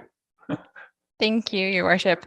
Yeah, that's a really good question. I hoping the manager of public works is in the building there that can maybe speak to that, but it is something that it's recommended as a best practice, as we recognize that there can be potential contaminants that are filtered through the stormwater system, and recognizing that we are in proximity here to the Saugeen River, it is certainly a best practice that we would recommend that the stormwater that's being dispelled from the system there isn't going to be contaminating some of the natural features in proximity.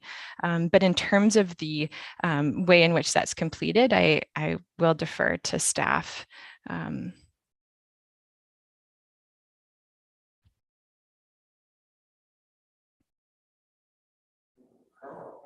Yes, through your worship, it would have to be monitored through West Grey staff. Public Works staff would have to monitor on a regular basis, just to, when it's raining, and go out and have a look and just see what kind of contamination is there.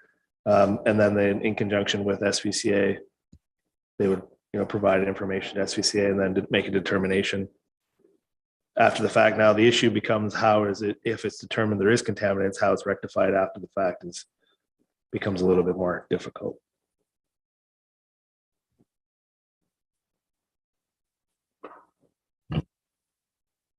Chicken and egg. Don't do anything until it gets there, and when it gets there, it's almost too late. But best practices in play. Doug, Councillor Hutchison. Yes, thank you for the report. I'm just curious about the lift station. It says the building department and manager of public works are recommending a lift station. Could someone sort of enlighten me on what that really looks like? Is that a matter of just a huge tank with a super duper pump in it? Or what is all involved in a lift station? I know the developer was looking at grinder pumps instead of a lift station. Carl? Yeah, through your worship. So good question. We haven't received, as council is aware, we have an agreement or a previous motion from council. We are working with DJ Land Developments and Cobite Engineering to engineer the entire section of Park Street in front of the, as a cost sharing measure between DJ Land Developments and the West Grey. So we are working with their engineer to do that engineering. That hasn't been completed at this point. So we don't have final information on exactly how that, what the proposal is. The difference between, individual grinder pumps is that the grinder pumps are on the individual properties. They'd be owned and maintained by the property owners.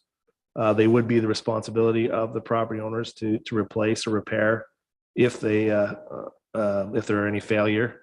There would be as indicated, the issue if there was a power outage that they would lose, they would lose the pump. They wouldn't be able to pump out any, so they'd have to be careful on what they, they flush down the toilet or use the water.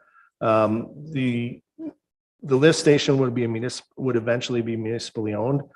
Be built and constructed by the developer, but in the end, it would be owned by the municipality. So we would have to, maintain it and upgrade it as part of our water and sewer system. So there are pros and cons to both. So it's something that we are looking at. It just depends on, what our engineer comes back with and what their proposal is.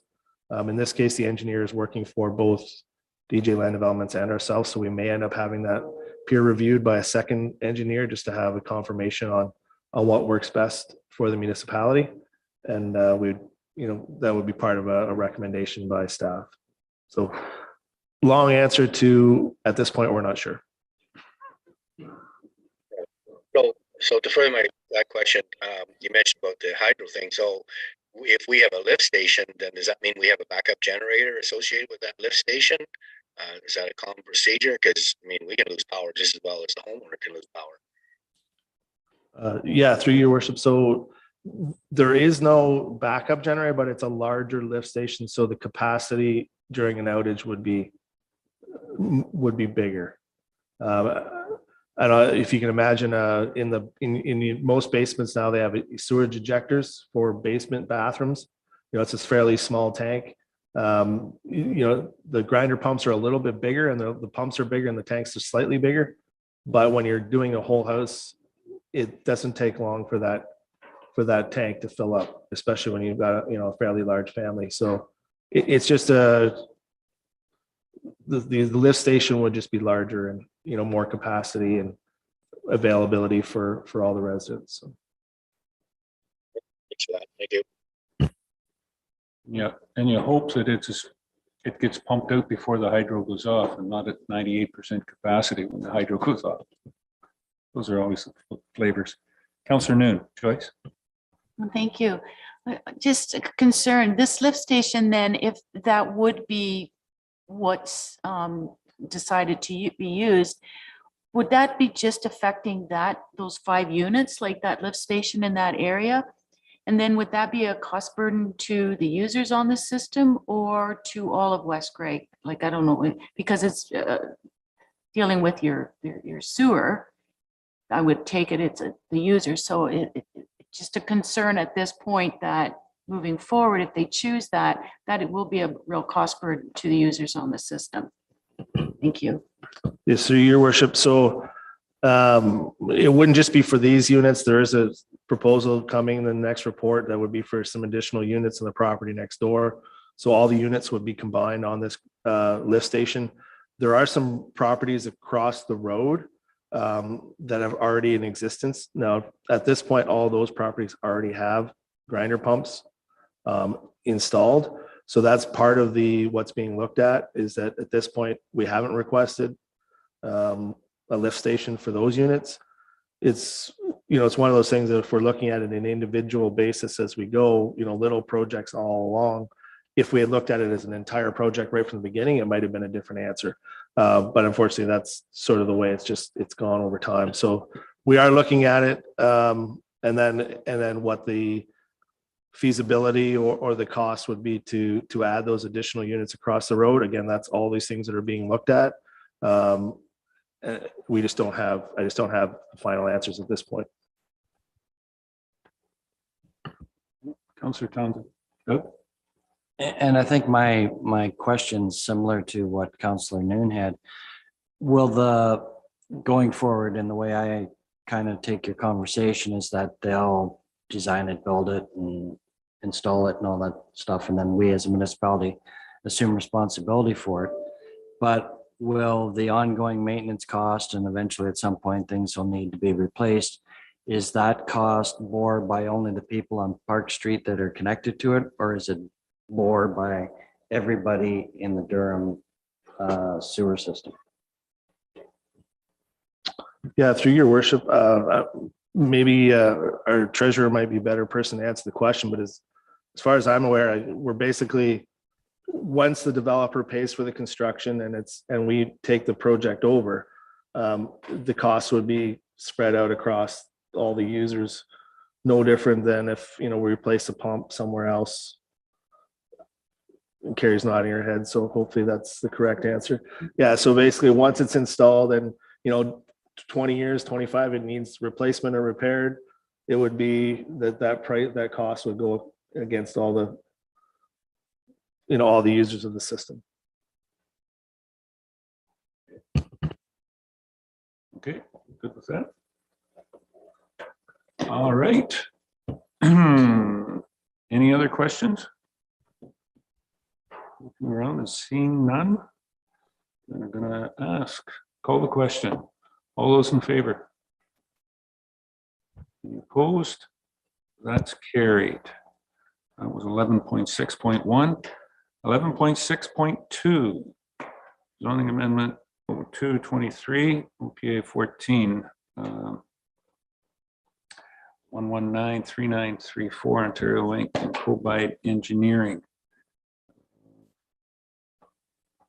Let me get that one up here. Tardiness on my part.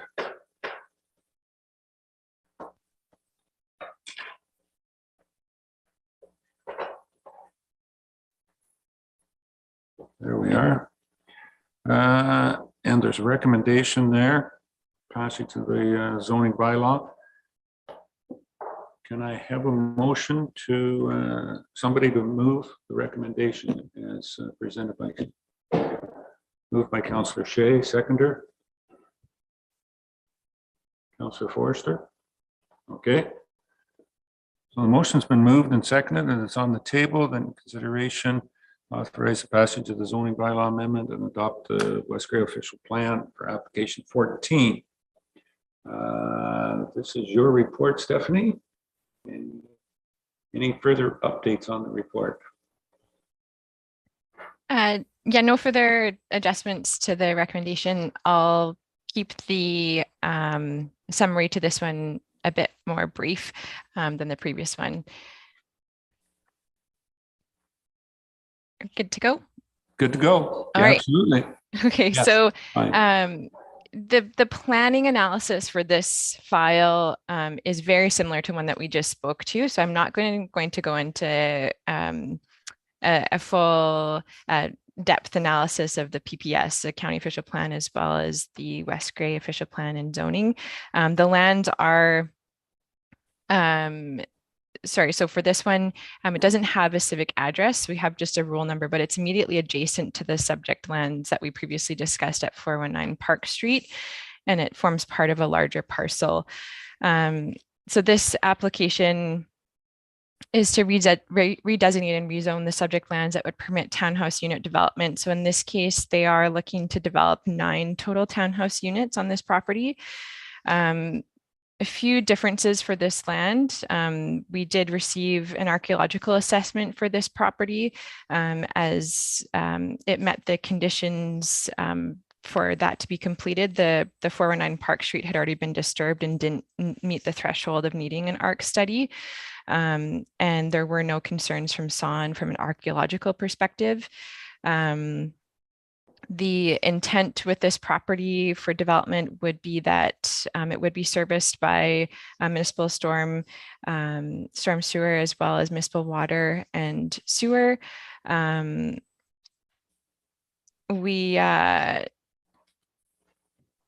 I'm just trying to scan through here. Some of the highlights for us to consider.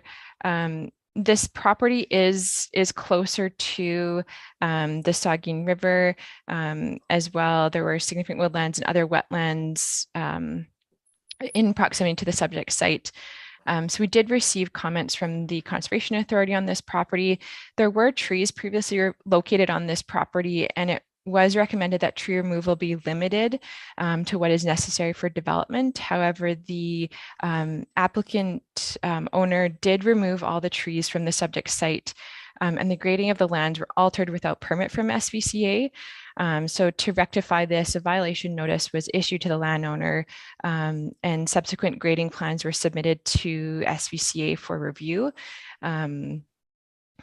And an application to alter a regulated area is still required to be submitted to SVCA once planning approvals are in place.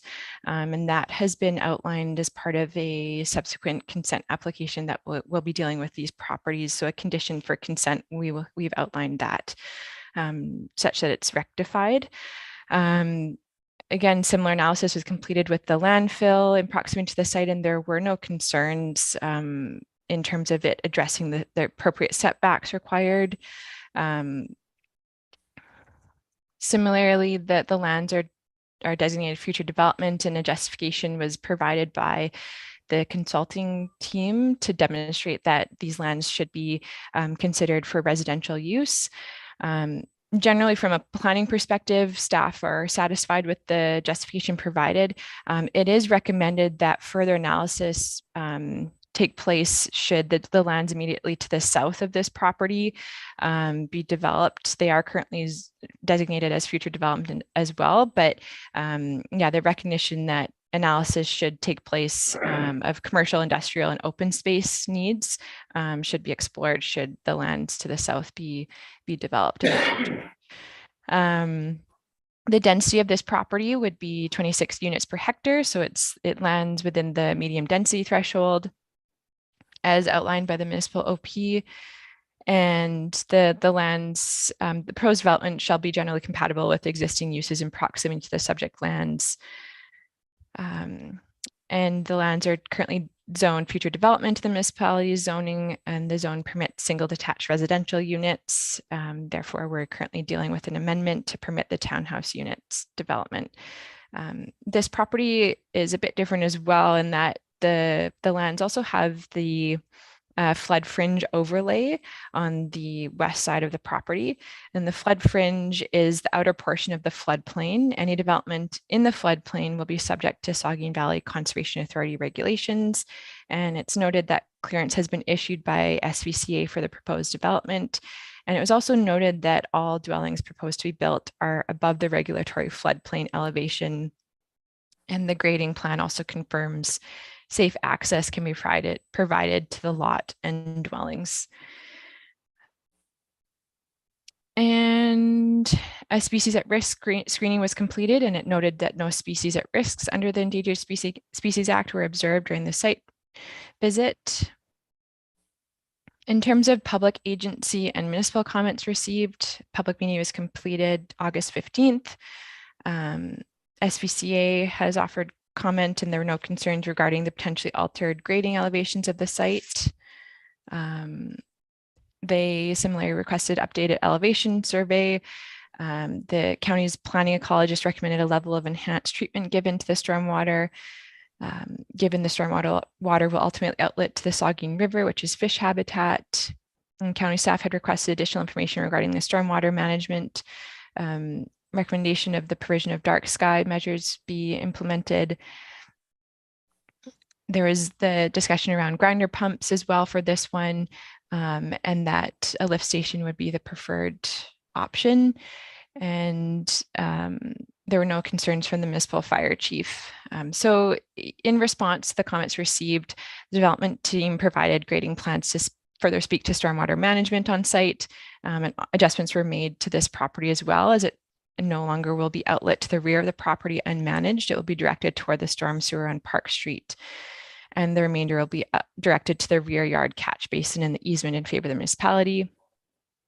And the manager of public works and West Gray reviewed the updated drawings alongside comments from SVCA and identified the proposal for stormwater would meet the requirements of the municipality.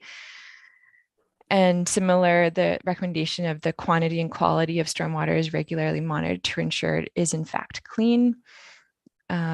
And further comments from the county's planning ecologist recommended planting as many trees as possible on site, which would help with the filtering of the stormwater, as well as vegetative buffer to assist filtering the stormwater prior to entering the catch basins. Limited use of road salts, as well as an erosion and sediment control plan was noted as a requirement for this development, which will be addressed through the consent application. And there was the request by the building department and manager of public works that a proper sewage lift station be required as opposed to grinder pumps, which will be dealt at the time of building permit review. So in conclusion here, we have it is the opinion of planning staff that the proposed zoning bylaw amendment Z02 2023 and West Gray official plan amendment 14 are consistent with the PPS, conform to the intent and direction of the county official plan and the municipality of West Gray official plan, and represents good planning. Therefore, planning staff supports these applications subject to the comments contained in this report. Happy to answer any questions this time. Thank you very much, Stephanie. Any further questions for Stephanie on this one? A lot of similarities to the last. Go ahead, Jeff, Councillor Shea. Thank you.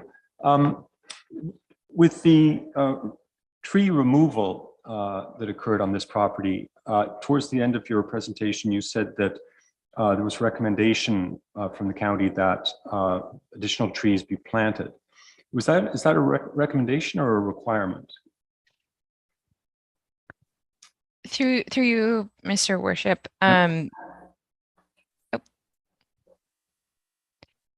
So the recommendation for trees to be planted were from the planning ecologist perspective. And so that was more so focused on the tree planting could help limit, it could help enhance, the cleaning of stormwater. So trees have the effect of filtering stormwater that's being relieved from a subject site. So those comments were received as best practice and recommendation from the planning ecologist. The trees removed from site was a violation from the Saugeen Valley Conservation Authority, as this property is under their regulated area. And so they do need to, the proponents do need to apply for a permit to rectify the issue. And it's essentially to recognize that site alteration occurred after the fact. But through that review, I'm not certain, I can't speak on behalf of the Conservation Authority. I'm not certain if tree replanting can be stipulated as a requirement through that permitting process. But it certainly would be emphasized as best practice for trees to be planted on this property. Okay, thank you. Okay. Thanks, Jeff. Any further questions? Very good. Thanks, Stephanie, for that in-depth part. Okay, no further questions. I'll call the question. All those in favor? Any opposed? That is carried. Okay, 11.6.2. 11.6.3. Daniel Getz and Heather Getz. I believe this one's in Ventic. I can just get to it.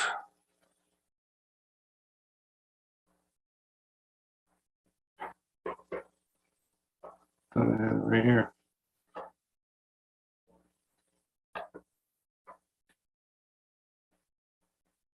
Mm-hmm.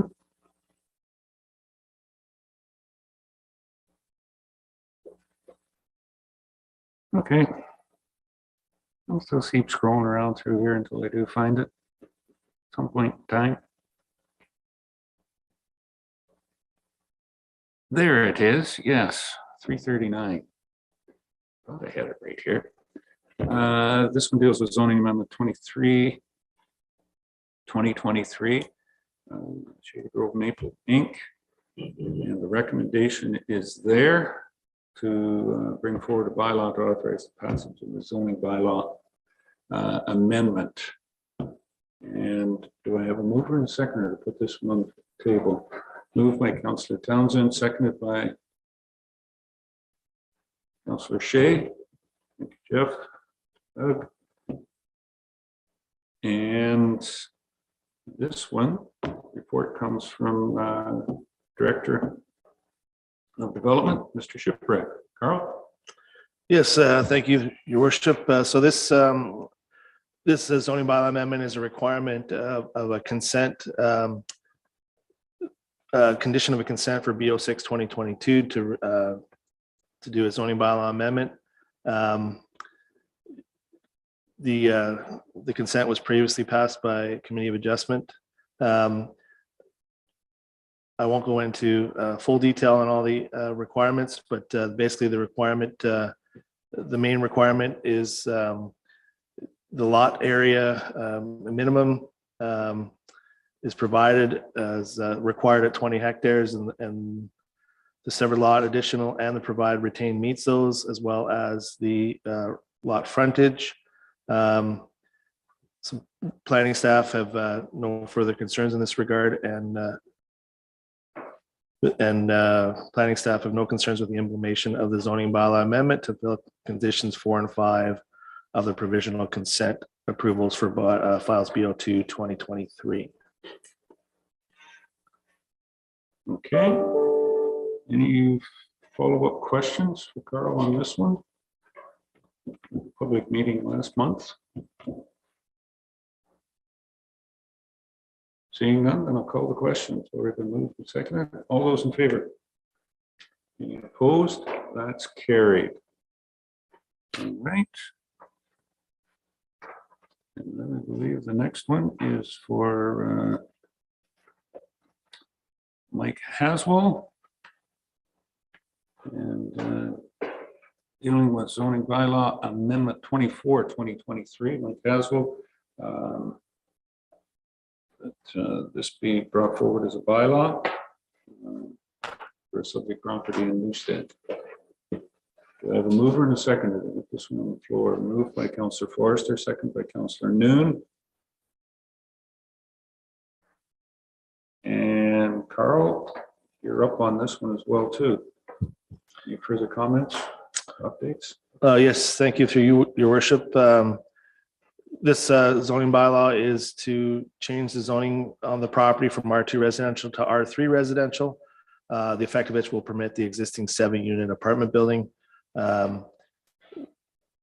We received comments from building, fire, and with no issues. It is an existing building. They are proposing some future renovation as well as a future accessory structure. So to permit the application and approval of a building permit, the amendment to the zoning was required. Excellent. Okay. This is further to the public meeting we had last month as well too. Any further questions or comments on this one? Seeing none, then I'll call the question. All those in favor?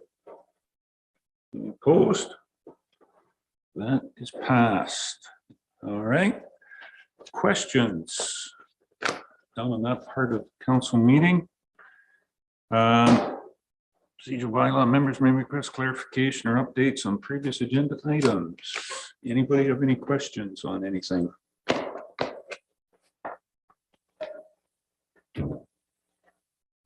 Just, I did have a question on where we were on the question on the update on some of our paving and hard surfacing, and that, Carl, is going along, and we should be done with by the end of the week,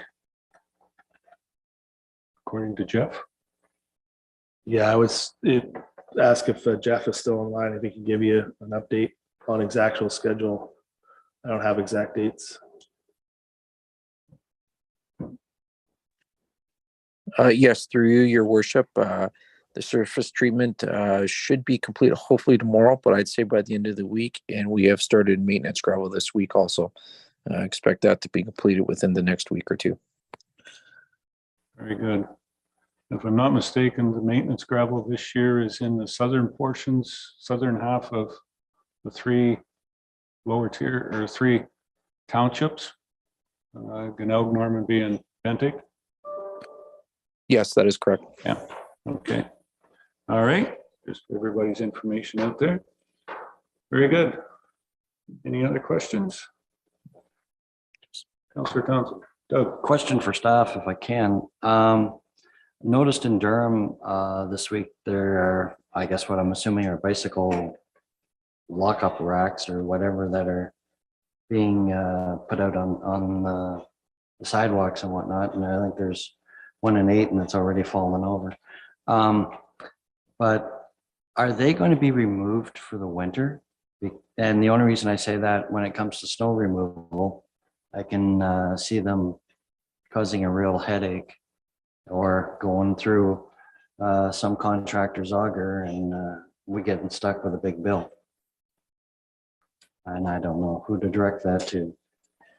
It's probably Director of Infrastructure. Yes, I'm looking at Carl. You're popular today, sir. Yeah, I would suggest, yeah, if they're going to be in the way of the snow removal, that they would be removed. I don't have the exact locations. Jeff would probably know better, but we will. That's something we would definitely look at for sure. Okay. I believe that comes through from a development project a couple of years ago on tourism enhancement and all of that with the benches and whatnot. It's just taken a little bit longer to get these out, but BIA are very thankful that they are out and available for those that bike around through the community. Okay, any other questions? Doug, still? Just one other, if I can. Do we do, as a municipality, do we do checks periodically of the culverts and whatnot that are in the rural area, or even they're crossing some of the roads? And the only reason I bring that up is when we get some substantial rains nowadays, we get some real heavy stuff like they've had down on the southern end of the province. And if a culvert backs up, and then it floods over the road, it can lead to a fatality like it did in the Glencoe area. So just wondering if we look at that periodically, if roads look at that on occasion or not. I think our manager of public works would probably have a better answer than I on that, on how often that's reviewed. Yeah, so there's a two-part answer to that. Through you, your worship. The first part is any span greater than 3 meters requires an inspection by an MTO standard. And the West Grey is divided into 2 sections, so financially it's not a burden in 1 year. So half the municipality, the culverts and bridges are inspected 1 year, and the remaining half are inspected the second year. In addition to that, field staff are aware of various culverts that are subject to flooding and backup and possible movement, and they do extra internal work to monitor that during heavy rainfall and or snow melt. Okay, good. All right, thank you. And Councillor Hutchison, question? Yeah, just a question. I'll throw it out there. I know it's not necessarily on the agenda, but maybe staff can think about it and bring that forward in the future. Where are we in terms of our assessment of the stream that runs through Durham? I believe there was some work done on that. I don't know whether they're finished, whether there's a report coming back in the near future, and on that line. So I just wanted to put that out there for Public Works, that we'll look forward to a conclusion of that study to see what we can do with the flood issues we have in Durham. Thanks. Carly, you got that one? It's Conservation Authority. Yeah, thank you, through your worship. I believe you're talking about the floodplain mapping that was being done for the Durham Creek. That is in the process. SVCA did go out for tender for that project. It was awarded and the project is underway. I would suspect that work is being completed, and we should have a report back from them to the SVCA very shortly. And then that report would come back to West Grey Council. Thank you. Okay. All right, thank you. Any other questions before we head into bylaws? Okay, down to bylaws. And we have a few again this week. Not as many as last council meeting, but we're getting, you're staying up there. The average is starting to get better.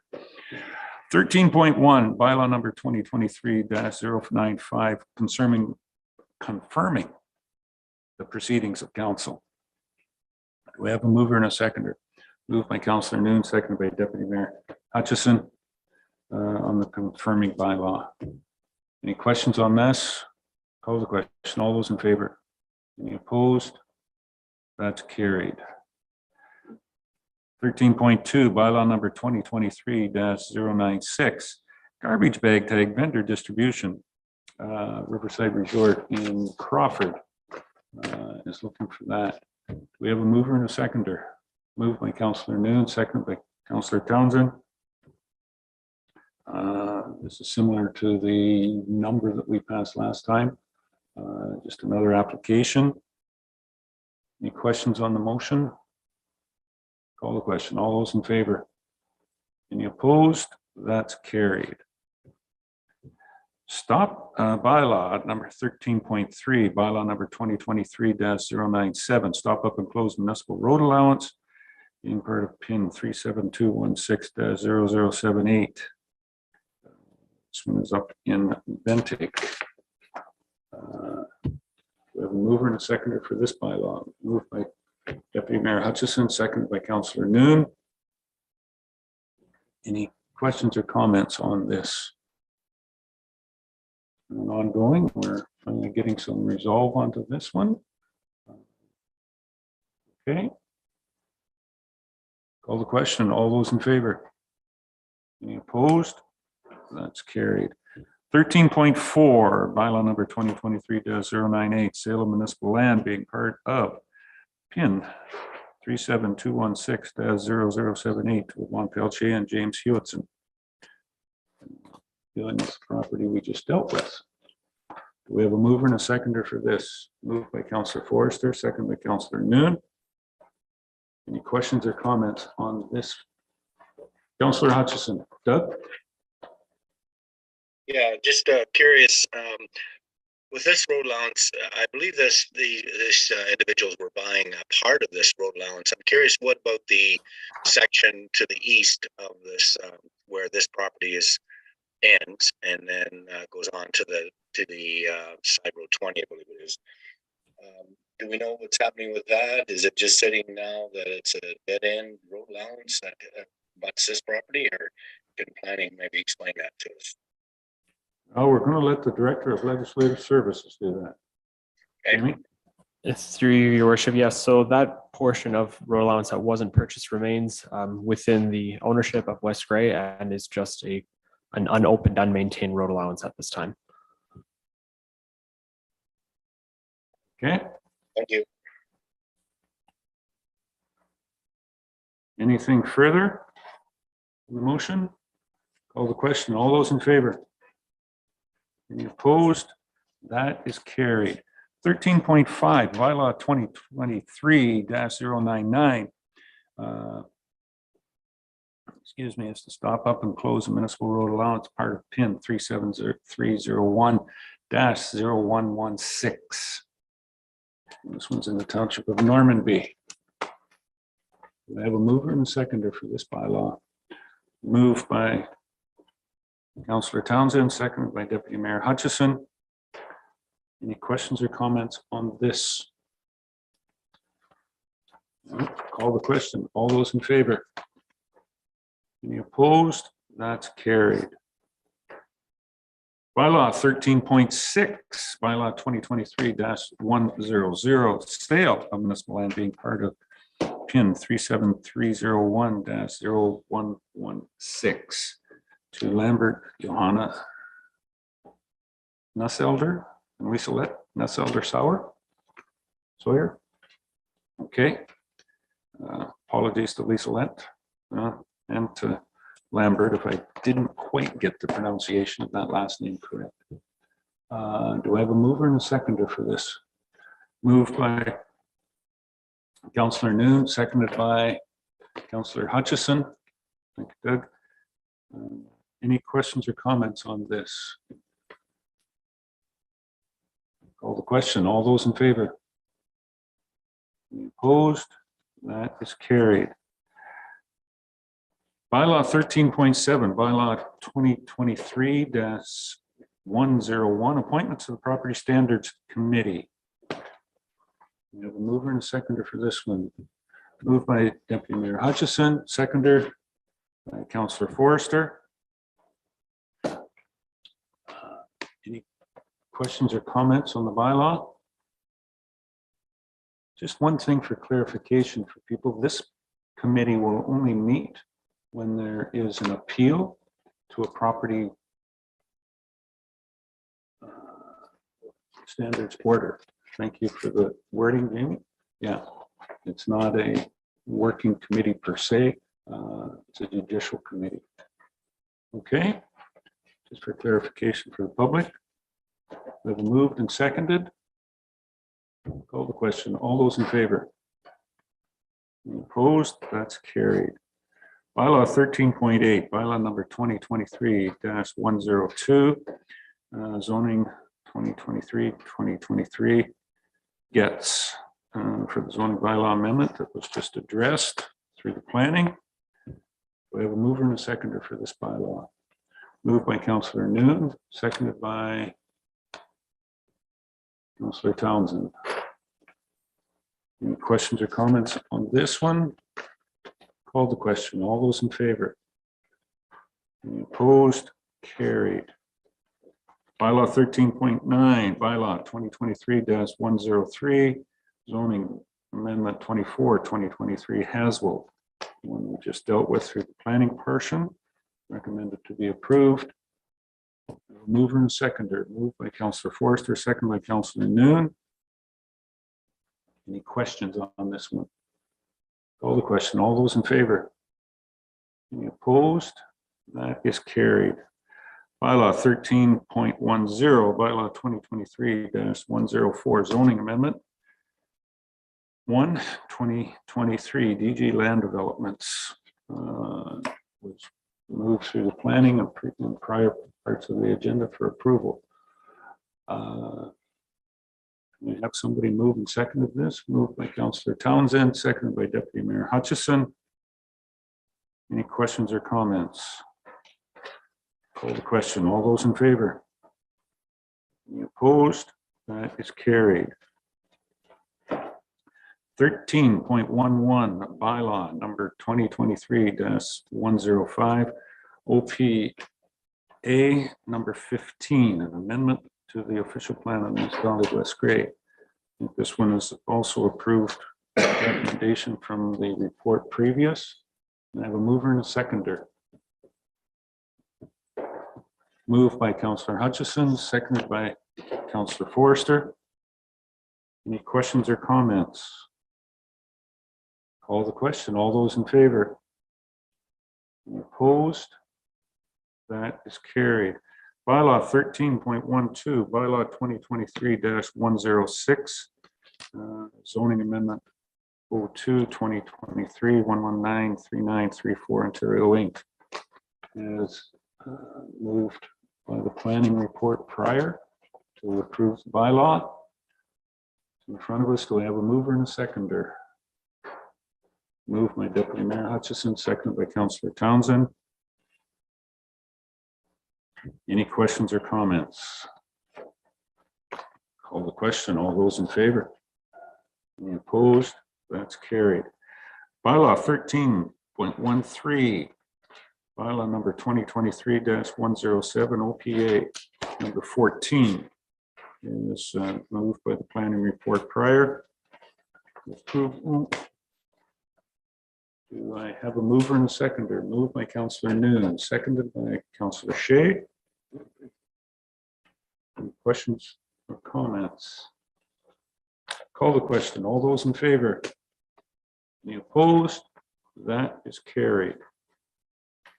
And that's it for bylaws. Mr. Clerk. Excellent. New business. Do we have any new business? Not aware of any. Announcements. In accordance with West Gray procedural bylaw. Comments. Any member have any comments? Councillor Forster. Scott?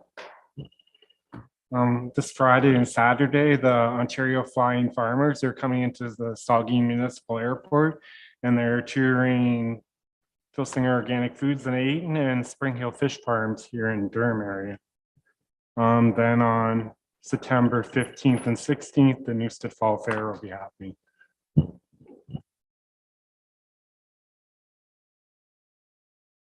Other comments? Thoughts? Deputy Mayor, please. Thank you, Mayor Eccles. Good to hear that they're using the airport. That's always a good thing. We did have a wing night last week with the pilots out at the airport, and things are really moving along quite nicely. We kind of got the commission working with the Friends of the Saugeen Airport, Friends of the Airport, which is our kind of like the COPA side of things, what we do here. And I think there's going to be some good things coming. So more announcements to come from growth and some financial input into the airport. Thank you. Anything else? Councillor Hutchison. Doug? Thanks for keep pointing over there to Scott.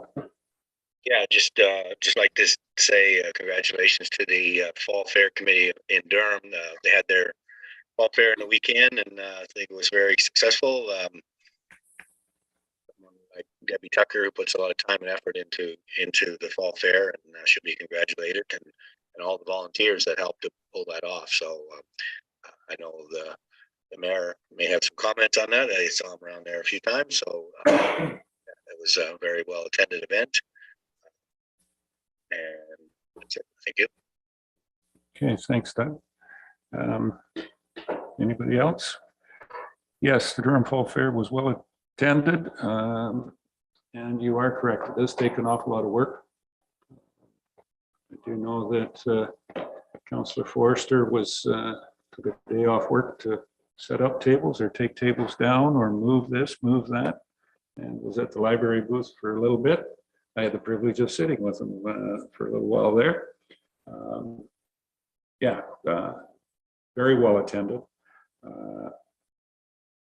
And one other thing, on Friday night was the opening of the Fall Fair, so I was able to get to that. But prior to that, there was an event in Newstead that was extremely well attended, and I understand that some people couldn't get to it because we had a huge traffic jam or absolutely no parking in Newstead. The Newstead Brewery had their market night. It's live music. Joanne and I were able to get down. The brewery was open for tours. They had, I think it was 25, but it might have been 30 different vendors in and around the back. Opened up with live music, 3 or 4 food stations. Newstead Lions had their barbecue there, a couple of other food trucks. Of course, when you're in Newstead, how can you not have Lance's popcorn in great big bags, which is most addictive. But that was a fantastic, and congratulations to the brewery for putting that on, and something that they expressed in talking to the owners that they're going to, with that success, and I understand there was somewhere around 1,200 people attended for the 4 hours or 5 hours that it was on. Amazing how well it was attended and back and forth. So nice to see that happening in the community this coming weekend as well. I believe the Normandy Plowman's just outside of Ayton. Normandy Plowman competition is on. Parkinson's Walk is at the Hanover Park early on Saturday morning. Words Aloud Festival is on as well on Saturday, opening that little festival that they have a little early this year, and the festival itself will be, that's at the Art Gallery 1 to 3, 1 to 4 on Saturday. 2 to 5, Eckerd Shell and Variety, a business just outside of town, east of Durham, and it's celebrating 50 years in business with a little bit of a barbecue and event. So Saturday is, everything is happening that you could imagine in Musgrave and more. And with the sun the way it is, probably tubing down the Saugeen River at any part of the 4 ventures that are, we'll see a lot of tubers out on the weekend as well too coming up. So with that, and look forward to, as Scott had said, the Newstead Fall Fair coming up as well too. And whenever there's something happening in Newstead, is there, oh, pork chop barbecue? Yeah, that will be on as well too. We'll look for this trout and pork dinner after the craft show at the 1st of November as well too. You always get fed well when you go to Newstead. Dietary problems.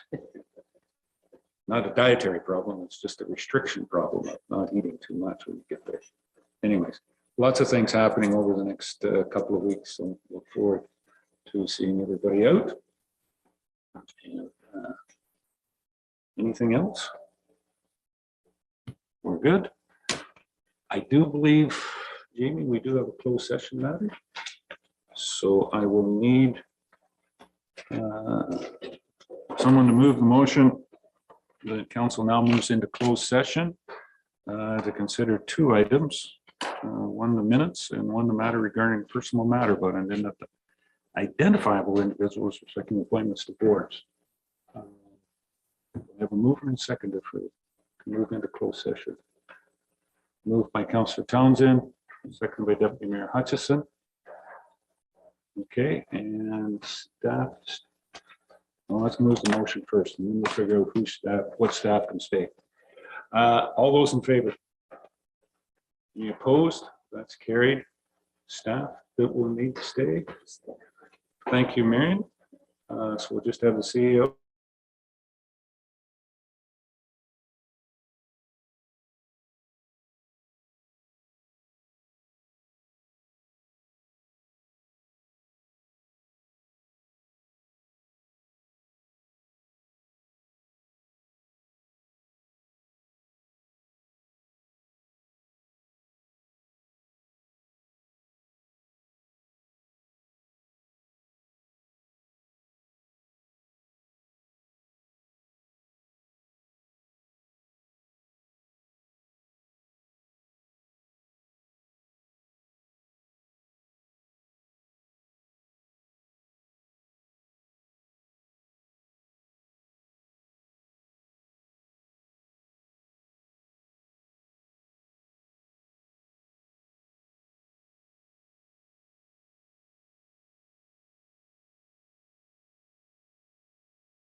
Back up and going, Sheila?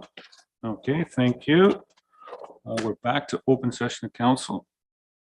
Welcome, everybody. I'd just like to say that during closed session, council reviewed the minutes of closed session of the regular council meeting held on August the 15th, 2023.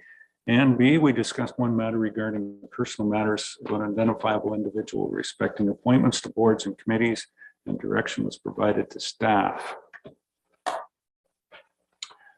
Okay. And with that,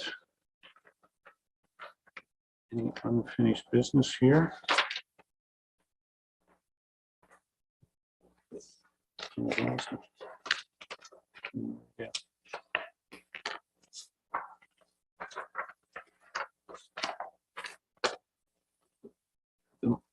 Just adjournment, we're fine with the motion that we had? Yeah. Good, all right. With all the business done on the agenda, I'm going to declare this meeting adjourned. Thank you. We'll see you all at 2 o'clock for the Committee of Adjustment.